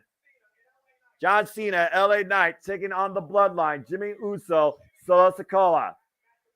And with Roman Reigns to come for Friday night, you gotta imagine the pressure is on, particularly Jimmy Uso, to deliver. And LA Knight right now squaring off against the Bloodline 2-on-1. LA Knight put in this spot after AJ Styles was taken out. And LA Knight squaring off against Solo, against Jimmy, with the jabs and the body shots. 2-for-1 special. Gets him the blow each time. Yeah. And then he goes down. Back elbow strike to Solo Sikoa now. And Solo rocked. And Solo, Irish reversal. Jimmy Uso, though, up and over goes LA Knight. John Cena, though. Solo, oh my God, up on the shoulders. Oh, that super kick. Damn it. Damn. Cena was ready to drop Solo with the AA, but Jimmy Uso able to get that super kick and save his baby brother. Yeah, Jimmy Uso may still be a hypocrite, but I'll give Jimmy Uso credit. When it comes to tag team wrestling, he still is truly a specialist, able to find the moment to capitalize and be there for his partner at the most critical time. Jimmy Uso once again climbing up to the top rope. Might be looking for another splash. Wait, LA Knight sends Solo Sikoa up and over to the floor. And LA Knight, by the way, still legal. LA Knight hops up to the top rope. Hooks Jimmy Uso. Wow, man, superplex connects. And Cena's feeling it. What are you talking about? It's 5 moves of doom. It's 5-knuckle shuffle time. And Solo Sikoa eats a cheap shot. And Cena, vintage Cena, the 5-knuckle shuffle. LA Knight, the legal man. And LA Knight, Jimmy Uso. One force trauma. Trauma. Cover that hypocrite. Cover. 1, 2, LA Knight 3. with the win.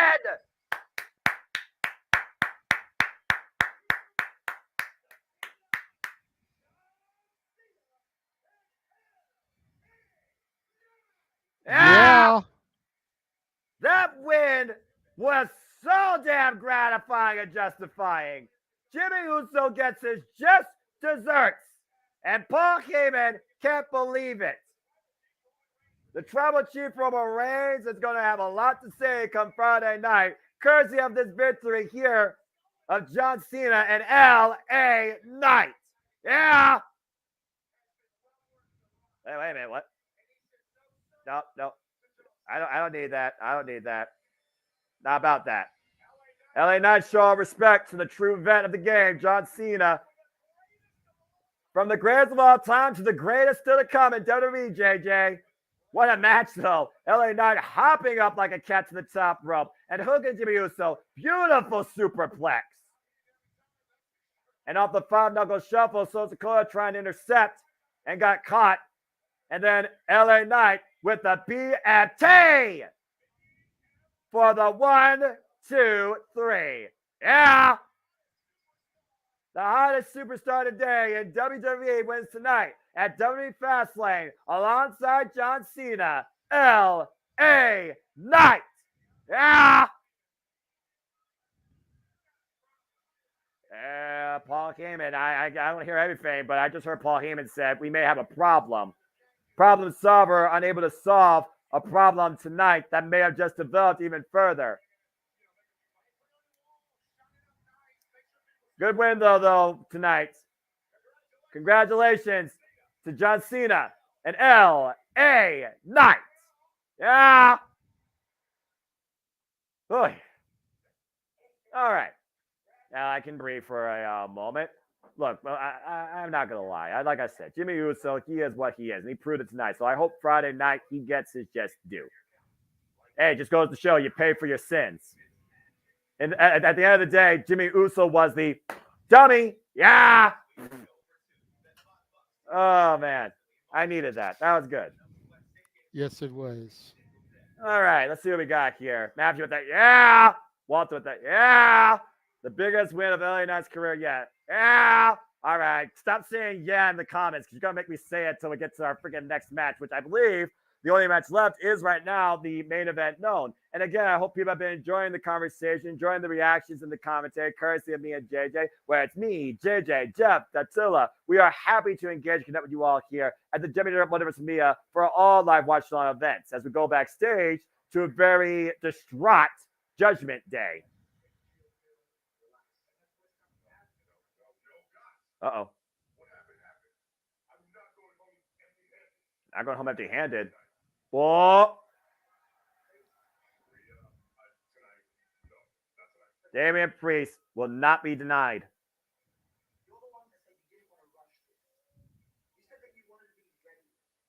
Rhea reminded him that he didn't want to rush it. He wanted to be ready.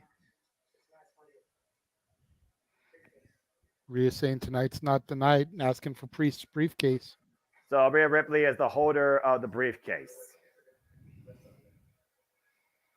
Again, to your point, is it all a work, or will Damian Priest find a way to make sure he's last man standing with the WWE Heavyweight Championship? Again, it's been an incredible night from the home of the Pacers and the Indianapolis Colts, Indianapolis, Indiana, from Gamebridge Fieldhouse.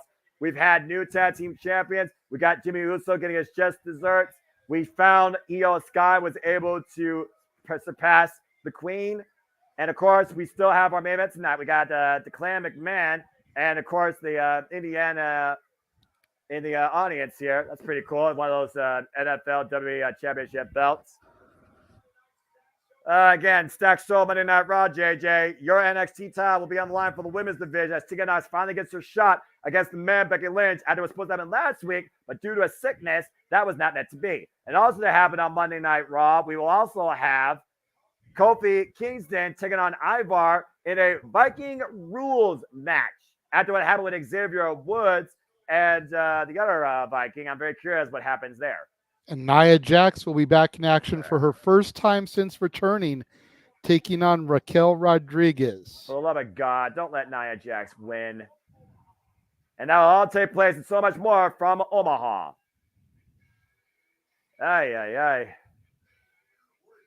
It's been a quiet night here. The guy again, a moment to breathe and a moment to think. Again, you talked about it, you teased it, you booked it. But right now, Rhea Ripley being the voice of reason, never thought I'd say that, and taking the briefcase from Priest. So, again, was that bump to the knee more damage than we thought? Can a hobbled man beat a man that barely stands last in the end? That remains to be known tonight at Fastlane.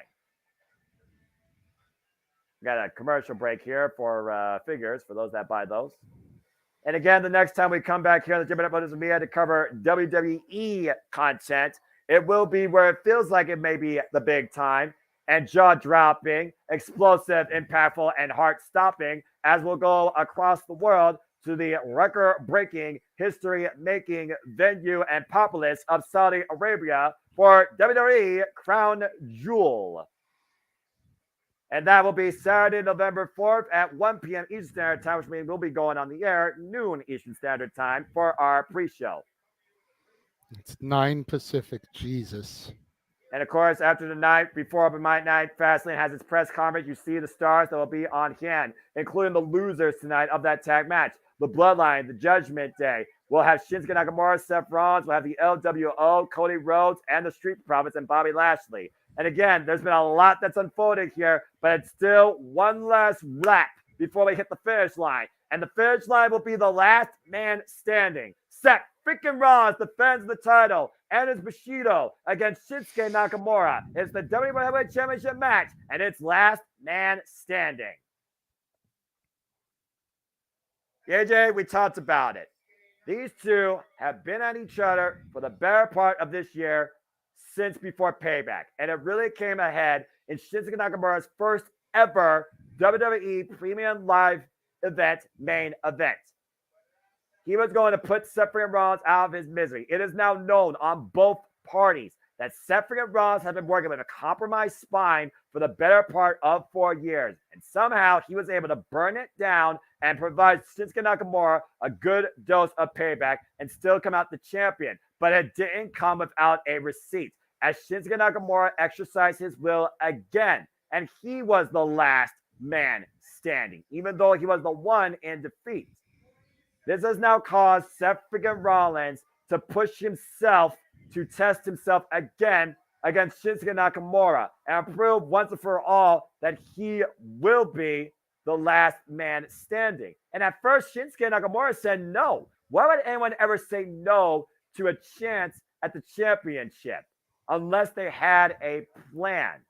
And Shinsuke Nakamura clearly has a plan. Now it possibly could come to fruition. He has the stipulation. He has the title shot. He has no restraint.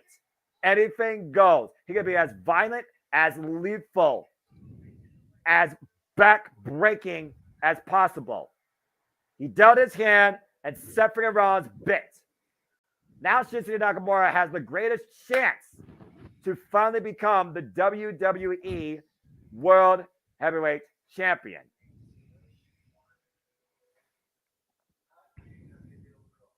This is going to be very, very interesting. Last man standing matches are beyond brutal. They shorten careers. They put you on the injury reserve. They test your resolve. They empty out your resilience. They force you to push yourself to another gear.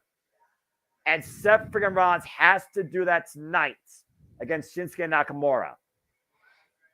Yeah, Seth messed up when he gave Shin the opportunity to pick the type of match he wanted. Because what better match to focus all kinds of aggression on a noted injury like a spine, like a back, than a last man standing match? This was a horrible call by Seth Rollins.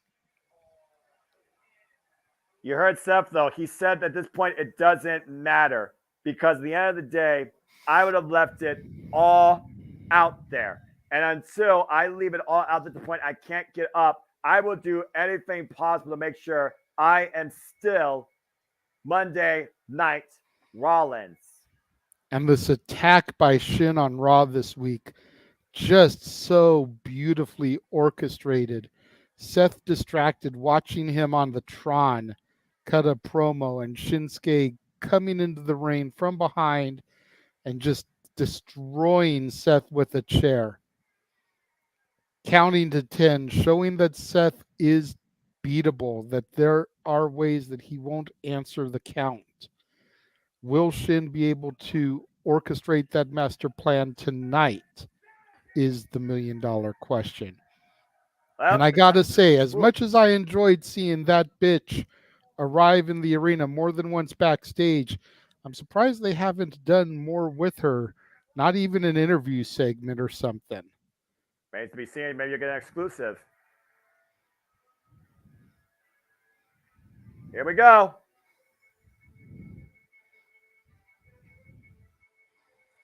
Shinsuke Nakamura, the challenger, coming in first. Adorned in white, looking to read Seth Rollins his last rites and make sure he stays down for the 10 count. Is McAfee still there at ringside? I don't know. Cut to him on the announce table, rocking out to Shin's music. I need that in my life right now. Unfortunately, I don't think so. But the funny thing about this is Shinsuke Nakamura, he's gone back. He went back in time to metamorphosis. There's a reason why he's called the King of Strong Style. He's a former multiple-time IWGP Heavyweight Champion, multiple-time IWGP Intercontinental Champion. He was one of the most renowned professional wrestlers in the world back for New Japan Pro Wrestling. Owned the Tokyo Dome, owned Chaos, owned freaking Kazuchika Okada. Since WWE, though, has come into his life, beyond NXT, he's been trying to find his place. He's been trying to find himself. And now he's gone back to his roots, and he finds himself here once again now in the main event. But he has yet, in his illustrious career in WWE, to win a WWE World Championship. It's one thing to have experience across the world. It's another thing to actually succeed in WWE. And while he's been around for the longevity, Shinsuke has never made it to that next level. Everybody, do your thing. Time to burn it down in Indianapolis as the WWE World Heavyweight Champion Seth freaking Rollins makes his way, and everybody sing his music. Whoa, whoa, burn it Seth freaking Rollins, who has been the WWE World Heavyweight Champion now for 134 days, comes into his sixth defense since winning this title back at Night of Champions May 27th against AJ Styles and defended successfully against Damian Priest, Braun Breaker, Finn Balor twice, and of course, most recently, Shinsuke Nakamura at WWE Payback. Seth freaking Rollins has been Monday Night Rollins. He's a two-time WWE champion. He is the first ever NXT champion at 133 days. Multiple-time W Universal champion, Intercontinental, United States, and Tag Team. He is a Grand Slam champion in WWE. But does he still have the back tonight to back up the fact and claim that he will be the last man standing? We've seen him survive against Brock Lesnar. We see him survive Iron Man matches. We see him survive Hell in a Cell. But this will be Seth freaking Rollins' greatest test. And the greatest why does it testament look of like his he will. has a JoJo Siwa bow worked into his outfit? I'm just saying. I don't know. Again, the drip. I will never understand it, and I will never wear it. As we're going to have 15 minutes of this, so just go along with it. Caitlin, I know you're probably doing this right now with Amy and Aaron. God bless you three. All right, let's go down that road for the introductions.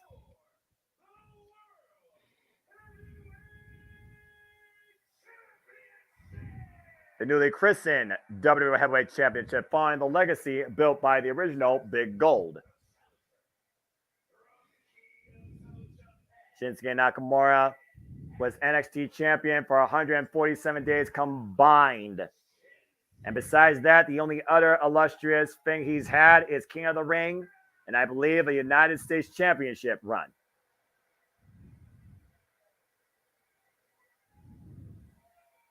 Oh boy. The maniacal Monday Night Messiah, the visionary, the revolutionary, the face of Monday Night Raw, the current WWE World Heavyweight Champion, the man's man, Seth freaking Rollins. Seth Rollins showing no sign of wear or tear or pain.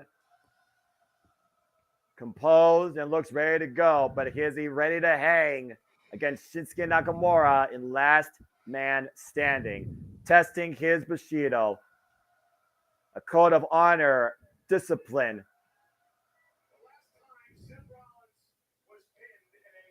It's been a long time since we've seen Seth Rollins pinned for that matter too. This is our main event, JJ. Last time Rollins was pinned in a singles match was January 2nd of this year, Noah. But again, you don't have to pin your opponent here. You have to keep them down for a 10. That's a whole different ball game. Here we go! And look at the heavy kineso tape already on the spine of Seth freaking Rollins. Whoa, and looking to come already, and Shinsuke is just walking it off. Shinsuke knows right now that he is in the champion's head. He has the mental game, and that might be all he needs to take advantage of Seth freaking Rollins, who's been a mental game himself. He is the architect. And again, Rollins has been very vulnerable. He's been very honest about the condition of his back. And right now, Shinsuke asks him to come on and up. Well, Candlestick will definitely help. Whoa, swing and a miss. And Rollins right now. Oh, Shinsuke Nakamura picks the ankle. Oh! Jesus. And already target sighted, target executed, driving the spine into the barricade and the ring apron. Benny, good to see you. Again, appreciate all y'all that are tuning in on our Fastlane main event before we take a brief hiatus and get ready for the weekly Saturday Night Shenanigans hosted by JJ Williams at our open mic night. This is our main event for the WWE World Heavyweight Championship, and it is Last Man Standing. And Red Shinsuke right now with the front headlock, dragging Seth towards the entranceway. Oh, God, that is not going to help Rollins back. Nakamura trying to set up for that vertical suplex on the apron. Rollins able to reverse it. Shinsuke Nakamura and Seth freaking Rollins first met in one-on-one action in 2018 at Survivor Series. Won the Intercontinental Champion, won the United States Champion in a battle of brand supremacy. It was Seth freaking Rollins that won that night. In 2021, 2 years ago, they met at Fastlane, where the maniacal Monday Night Messiah Seth freaking Rollins beat Shinsuke Nakamura. And Rollins right now looking to give Shinsuke Nakamura a bad back, powerbomb, and exposed concrete. Nakamura, though, countering, though, trying to drive him face first, but still ring set. Seth again countering right now and taking advantage of Nakamura. And we know this match is going to go the distance. It's going to take a lot to not only break a man's back, but break a man's will for a 10 count. It's hard enough beating an opponent in a traditional match for a 3 count. You have to make sure your opponent cannot get up to their own feet for 10.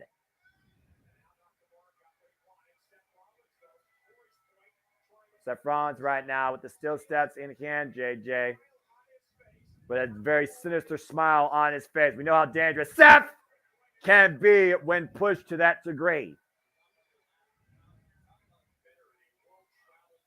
And right now, Seth Rollins. Whoa, God! That was a crazy throw. And meanwhile, look at a curb stop. Stays head in the steps and misses. Caught the kick. Oh! Driving Nakamura down with the rolling elbow strike. And so far, Seth Rollins has been able to stay in the driver's seat in the early going, following that initial assault to his spine against the apron and the barricade. Now bringing 2 candlesticks into play. Again, when you talk about the will, we talk about the mindset of the champion, the fact that he's willing to dish it all out, leave it all out there for his family, for this business. And he won't leave anything less than 100% before he loses this championship. Seth Rollins now bringing all the plunder in the ring. We got tables, we got chairs, we got trash cans. All this and more at Fastlane, Indianapolis. Sounds like that Montgomery Flea Market commercial waiting to happen. That jingle. Why not another table? Well, you know, you can never have enough wood. Wait, that doesn't sound right. And Rollins right now coming back inside the ring. Nakamura dropped to his knees, trying to get back to his feet. Or is he trying to lure Seth Rollins for security? Caught Rollins with a kick. Again, one of the most lethal strikers in the game. That Boombaye or the Kamigoye knee strike. What a rising knee on a draped Seth Rollins on the apron. Rollins right now, very precarious situation. Oh! And again, JJ, the knee right to the back. Nakamura just going with deliberate shots, doing everything he can in these early goings to try to wear him down so that come crunch time, he can try to capitalize even further. But again, this business could make you or break you, JJ. Seth Rollins admitted on Monday, he has that passion. He has that obsession. There's a reason why he fought so hard to become the WWE Heavyweight Champion in the first place, when Raw didn't have a World Championship on its show. Well, yeah, he wanted to show up the Universal Undisputed Champion who can't even be bothered to show up on a regular basis. Yeah, acknowledge that fact, might I add. And acknowledge the fact that Shinsuke has nunchucks. And he is trained in those. Oh, man, those can break a bone. Knotting up the hamstring. Oh, God, that was right to the back. I heard something crack. Nakamura wearing red like Raphael, but those nunchucks of Michelangelo's here in this match. I think Master Splinter approves that reference. Go check out Jada's review on TMNT, folks. Oh, there's a kick. Especially with the wood. Oh! Sliding German suplex as he goes to the outside. And again, all the impact on Seth Rollins' back. And so far, he has been very precise in his attack. Now, Shinsuke off the second rope. Oh, God! That knee strike to the side of the face takes Seth Rollins off his feet. And right now, Nakamura will let the ref start his first 10 count of this match. To 4. Now at 5. And Shinsuke knows Seth's not going to stay down for a 10 count. He's trying to break the man's will more than his back. That's what this really is about, JJ. Shinsuke Nakamura is trying to break the will of Seth freaking Rollins. You break the will of the champ, and the championship comes as accessory. Yeah, Seth Rollins has had the John Cena philosophy as of late. Never give up. Nakamura just wants him to give up and quit. John Cena never quit an I quit match. I can't tell you the last time Seth freaking Rollins gave anything less than 100% last man standing. And right now, Shinsuke again, nunchucks in hand, might be looking to choke out the champion this time.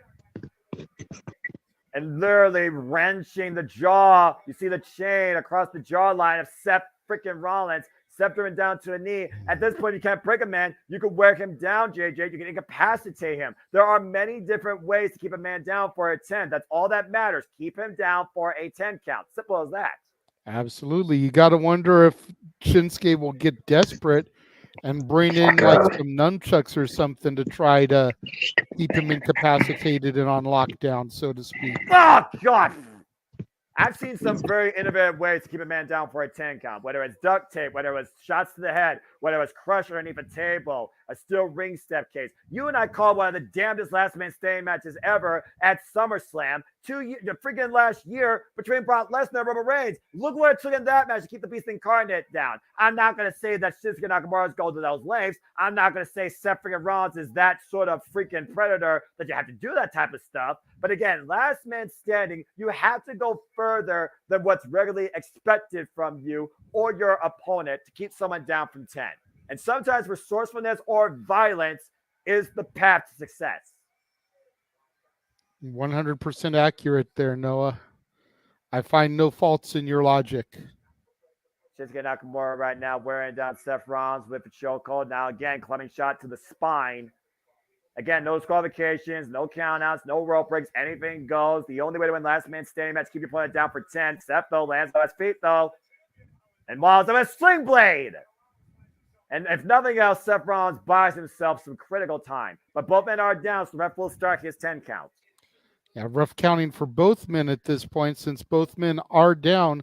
And to your point, Seth able to get to the feed first, since he was the one who delivered the offensive move, allowing himself to get a little bit of recuperation and find some kind of weapon.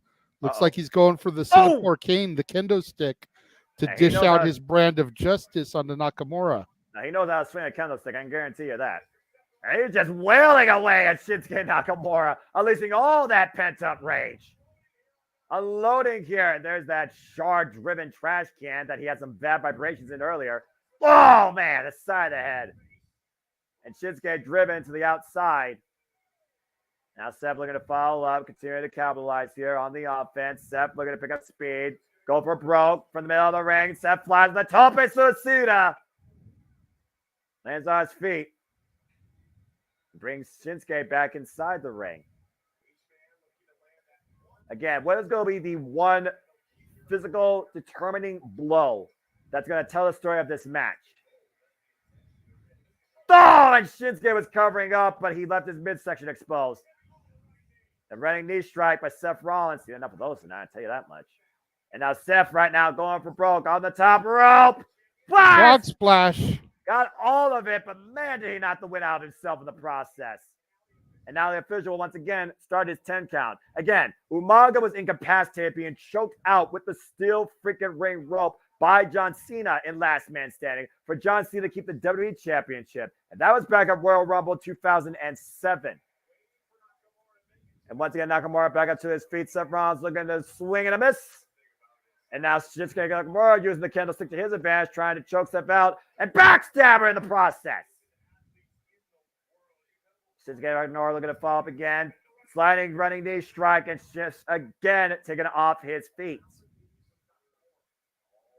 Asuka back in NXT was able to survive Last Man Standing against Nikki Cross at a ridiculous superplex from a ladder through the announce table and just barely beating the 10 count. There have been insane extremes taken in Last Man Standing to make sure you are up before 10 and the other one is not. Nakamura set that table up in the corner, and we all know the rules of weaponry, Noah. He who sets it up traditionally is the one that gets put through it. A victim of your own device. Fuck God! Up and over. Face first. Seth Rollins right now set up against that table. Shinsuke Nakamura looking to drive his knee and his body through the champion. Whoa, man! The table, Case in point. table bent and Rollins Curb stomp. and that might be enough to burn it down and survive this last man standing match. Shinsuke Nakamura literally looking up in the lights. Referee count up to 4. That table buckled, by the way, off the impact of Shinsuke Nakamura's knee. Nakamura stirring, though. Went on instinct. With Divine Intervention up at 7. We're up to 8. He's on one knee. And Nakamura beats the count of 10. Take a look at this. Look at full speed. Bam! That knee hit more of the steel beams of that table, Jada. That's why it didn't break. And then the immediate stomp, to your point, by Seth Rollins. And Seth throws Shinsuke again to the outside of the ring, looking to further punishment. The last time Shinsuke Nakamura was involved in Last Man Standing was against AJ Styles for the better part of 2017 at Money in the Bank. And AJ Styles won with a phenomenal forearm from the ropes through the table to Shinsuke Nakamura. Robbie Sterling right now, everything that's at his disposal and everything that's been used. And oh no. Oh, yes. No way. Well, I knew we were going to get extreme here. A ladder is coming into play. And it's been perfectly legal. Oh. Trying to take the head off of Nakamura there. Or his knee or inside of his body. That was more the shoulder or the arm. You see Shinsuke Nakamura bracing his arm, JJ. What the hell? What is Seth doing? And again, right now, the steel ring post, LED ring post, helping Shinsuke Nakamura stay up to a vertical base to break the rest 10 count. Seth Rollins right now taking his time, exercising a plan. Roaring elbow there. Big rolling elbow. And Shinsuke Nakamura laid out on the announce table. Oh, shit. Now Seth Rollins ascending to the heavens. Oh, shit. I think he's going to go for a curb stomp, Noah. Oh, God. This will be the curb stomp into oblivion if he hits this. But look at the way Nakamura is positioned. No, Shinsuke. Nakamura says, fuck that. I'm out. Yeah, I don't blame that, man. I would have get the fuck out of the way, too. You kidding me? No man can't get that mess. Yeah, right? Man on the marquee with the freaking point. Oh, God. Just driving Nakamura into the barricade with that running, jumping forearm. And now into the apron face first. And Seth Rollins again unleashing all the rage, all the frustration, everything that has put him into this spot. The reason that he puts himself through this amount of punishment for the better part of 4 years plus. Again, that exposed concrete's also on the floor. And it looks like now they're taking it out into the WWE Universe. ETA was about 5 minutes ago, Jay. Gotcha. Thanks. No problem.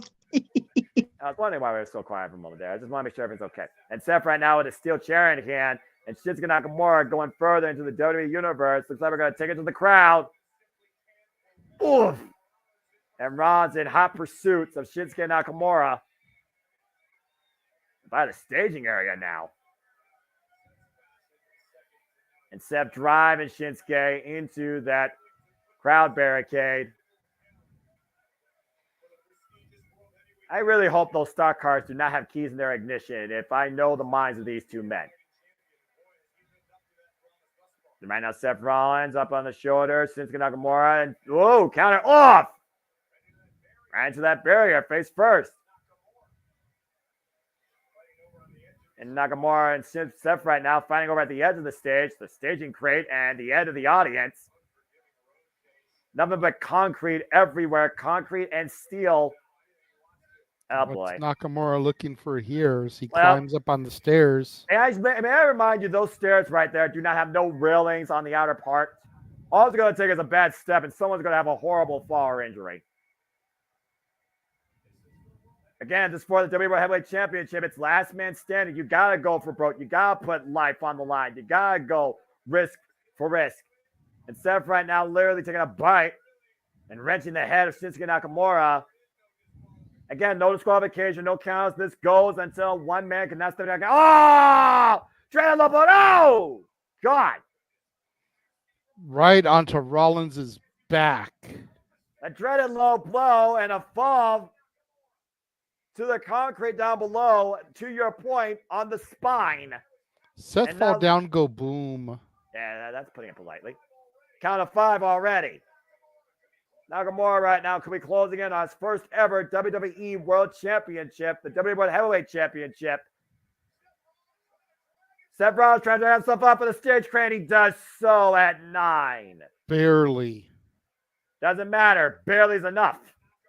I give you barely is enough, but you got to figure with it being that close, if Nakamura can get him down one more time, that's got to do it. Again, how much do you break a man's will and body to keep them down for 10? Not 9, not 8, not 9.5, not 7 and 4/10. 10. That's the only number that matters tonight. And right now, the Steel Chair being exercised on the back of Rollins as they are going once again closer to ringside on the entranceway. Shinsuke Nakamura exercising his strong style with that kick. And another pinpoint shot to the spine. Shinsuke Nakamura with the windup again, looking for one more big shot. Seth again. Whoa! That could have been disastrous. Stinger effect. And now Seth Rollins hooking up Nakamura on the concrete. Uh-oh. Oh, God!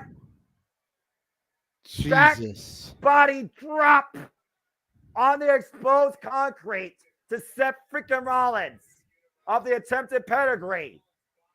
You see the way Rollins' body splats. You see right now him grasping his right hand, his right wrist. Might have a stinger effect there. It's one of those things also where you don't know how to react or what to do when you have no feeling in your body either, even for a short period of time. Shinsuke Nakamura once again bringing Seth freaking Rollins back inside the ring. John Cena once buried Bray Wyatt inside a stage crate to be the last man standing at WWE Payback following WrestleMania 30. And Shinsuke Nakamura might be looking for the final shot here. Shine! Never mind. Caught with a super kick. Double under For the pedigree. Pedigree! Pedigree! It's a game over! And the official right now starting his count for both men.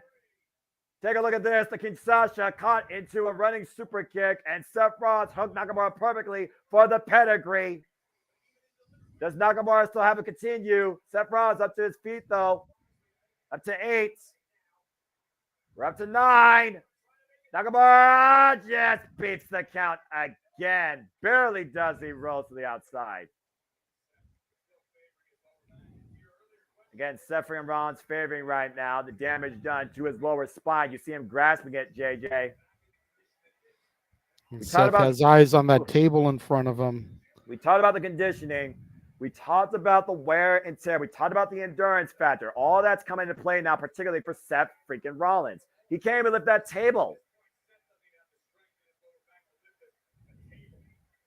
And Nakamura right now is just trying to stay off the mat and off the floor so the ref does not start a 10 count. And Rollins right now struggling to try and set up something. Another table set up here at ringside. Why that bent table is still up inside the ring, might I add. Looks like a freaking demolition derby out here. What did you expect in this last man standing match? Nakamura driving the back and the spine back into the ring apron there. Nice combination offense by Nakamura to follow up as the people are trying to wheel back in Seth freaking Rollins. And Shinsuke Nakamura sets Seth Rollins up on that table to the outside. Shinsuke Nakamura looking to go up to the second rope. What the hell is he faking here? Longest WWE Universal match! Double fucking knees through the table! Jesus. He may have broken Seth fucking Rollins' ribs. Jesus! He may have broken Seth's ribs and blown his own knees out there, Noah, doing that move. Yeah, but at what cost to your point? But look, he's got grass on the barricade right now. He's got leverage. Seth Rollins has nothing right now but freaking heaving. And right now, we're up to 8. This might be it here. Up to 9. Using that piece of table. Is it going to be enough? Yeah, he wheels his way back to his feet at the last possible second. And Nakamura again, immediately on the attack with a steel chair. Right to the kinesio tape there on his back and the small of it there. Damn near like a bullseye. He's unloading. He has to, JJ. He may not get another chance. This is for the championship. It's almost shades of what Undertaker Triple H did at WrestleMania, where Triple H yelled at Undertaker, stay the fuck down. At the count of 5 right now, and Seth Rollins refusing to stay down with every fiber of his being. Just preserve yourself for another day, man. Come on. Nakamura right now just cackling here. He's loving this. He's laughing it up right now. Oh, and paid for it. Jesus. Man, that went right in the LED light, making the LED ring post there kind of short circuit. Yeah, I was about to say, yeah, that was some real blunt force trauma to your point. The freaking LEDs malfunction. Look at it again there. You see it start glitching like Vanellope. Yeah. Oh, you get that reference, do you, Noah? A Disney reference? You get that? When I was once a week, maybe gonna have to have you seen some Wreck-It Ralph songs on the 18th of November, Noah, since you get that reference. Don't get me started with that shit. When I was once a week, maybe we can get Noah to sing the Sugar Rush theme. That's in Japanese Sugar too. Rush, Sugar.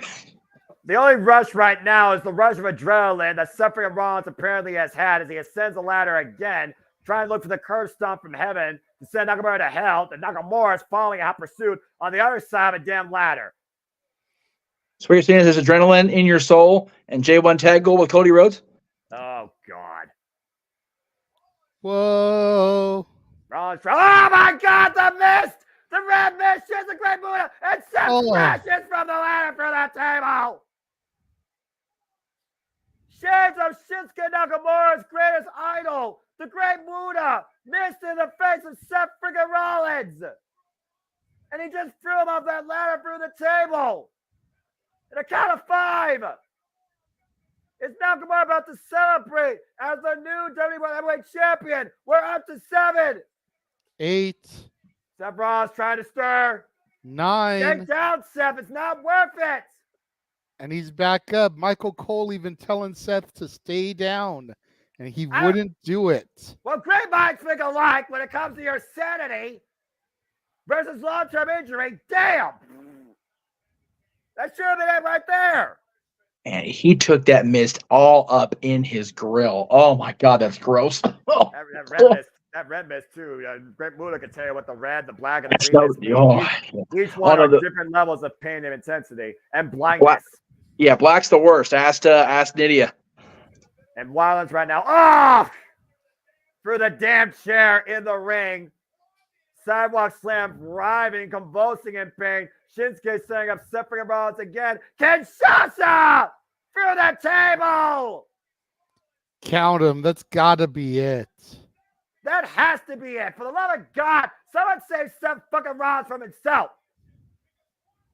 Because Rollins is down and out right now. Shinsuke has to have it.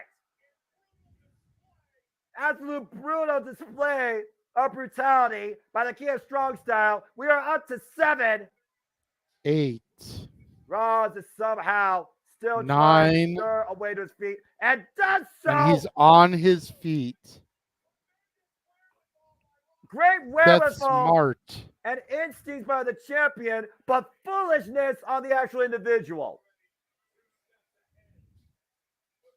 What the hell does Shinsuke need to do? And Rollins turned into the timekeeper area over the barricade.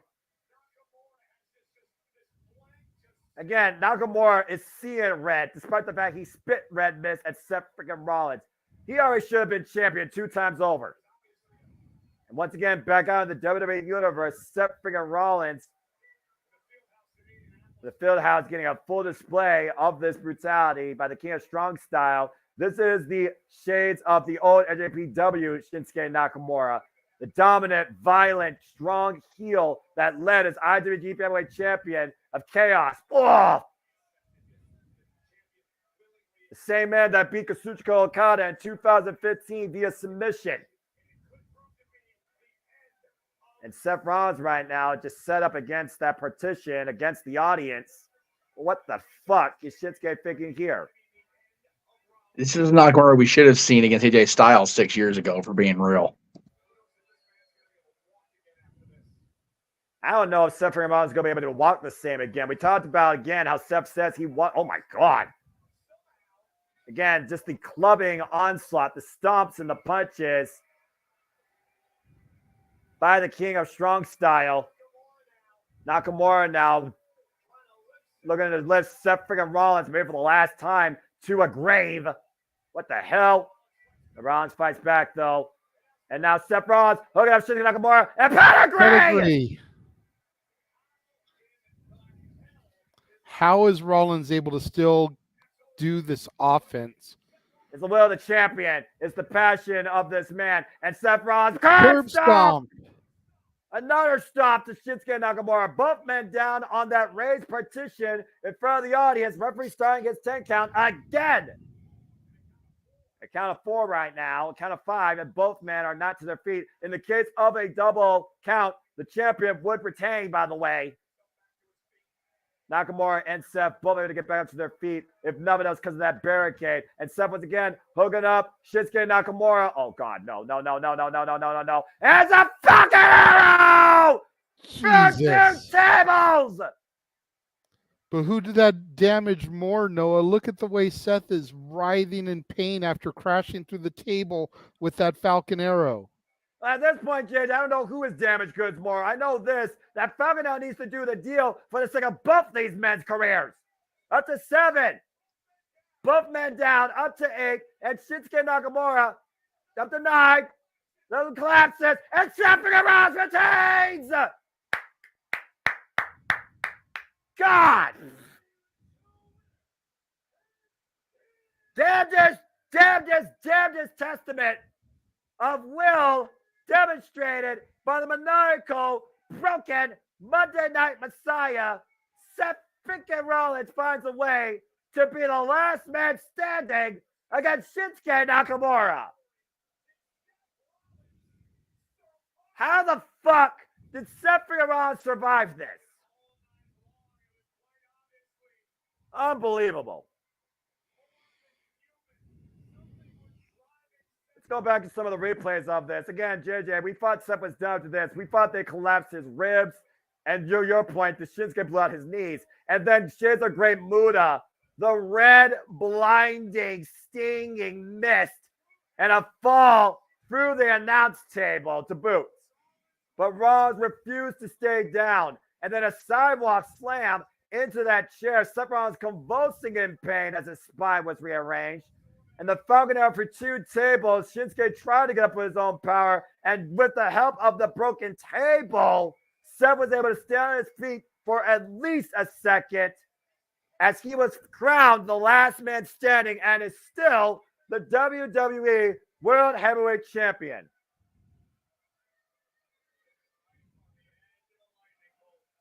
Seth Rollins, once again, living in the fast lane, proceeds without caution. This man remains the face of Monday Night Raw and remains the WWE World Heavyweight Champion. Good Lord.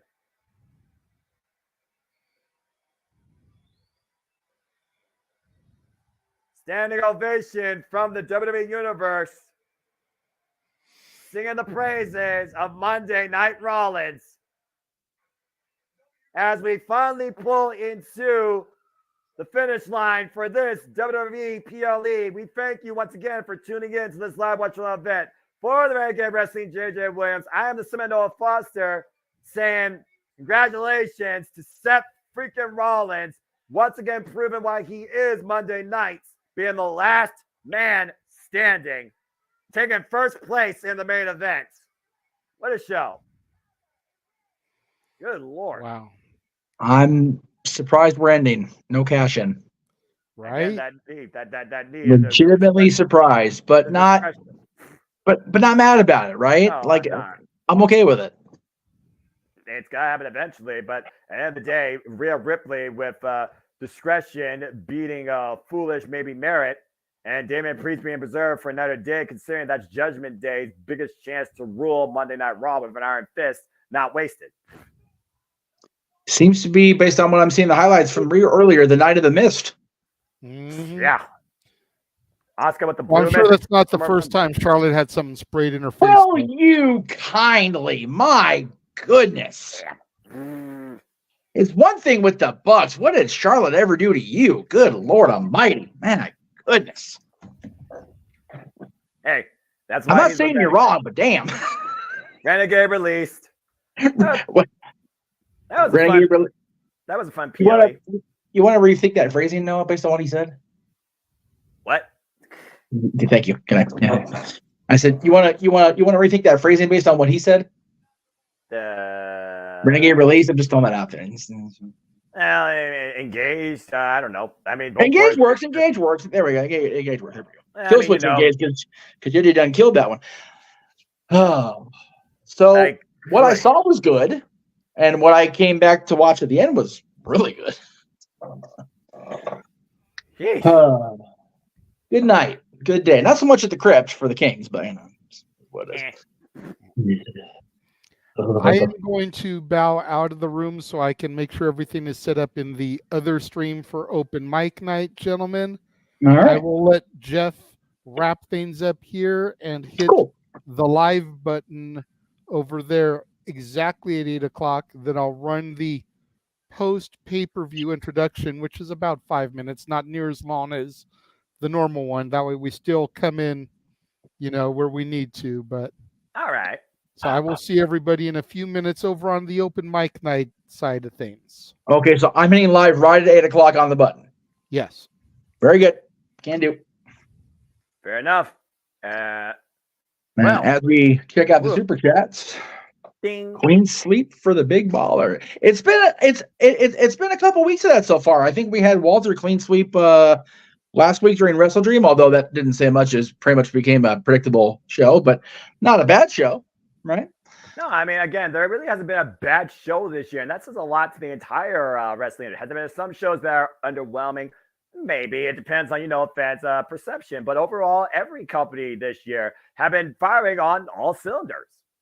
They really have. It's good to see it. It's good to see it. I'm not going to lie. And yeah, to Manuel's point, yeah, not a good day. I know you're not a sports person. No, Dodgers opened up game one of the division series down six runs after the first inning. Their ace went out. Clayton Kershaw went out after 36 pitches.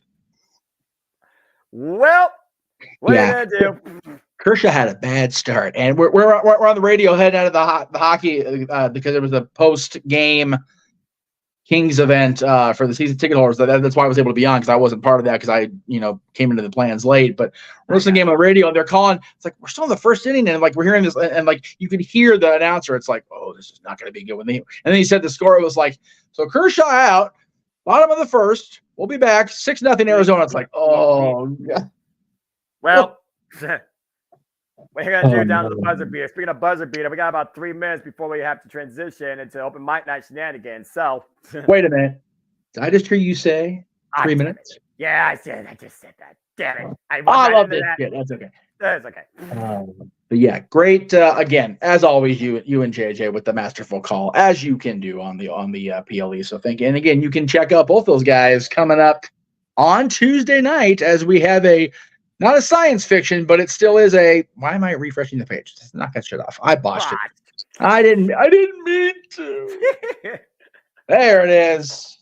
Oh, Lord. Double feature coming up on Tuesday night. We'll be covering AEW Dynamite Title Tuesday live, and then we will take not a break. We'll basically have the BS session for about an hour. Then we will have the West Coast coverage of NXT, because it is Tuesday night. We go into war, apparently, on the wrestling side of things. So there you go. If you're one of those people that only believes on one side and you're foolish and short side, you believe it's a war. If you're a fan of the wrestling industry, then you're just happy to get two great things from two great promotions. That's fair. I will say this. Which side are you leading on?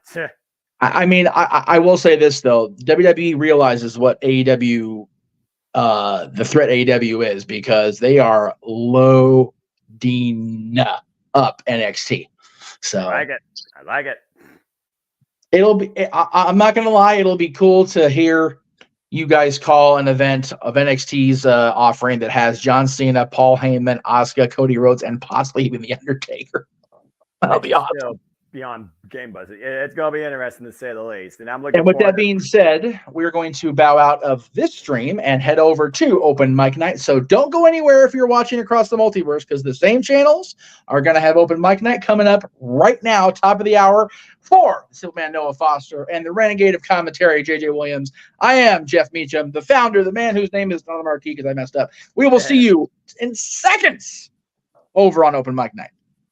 See you there.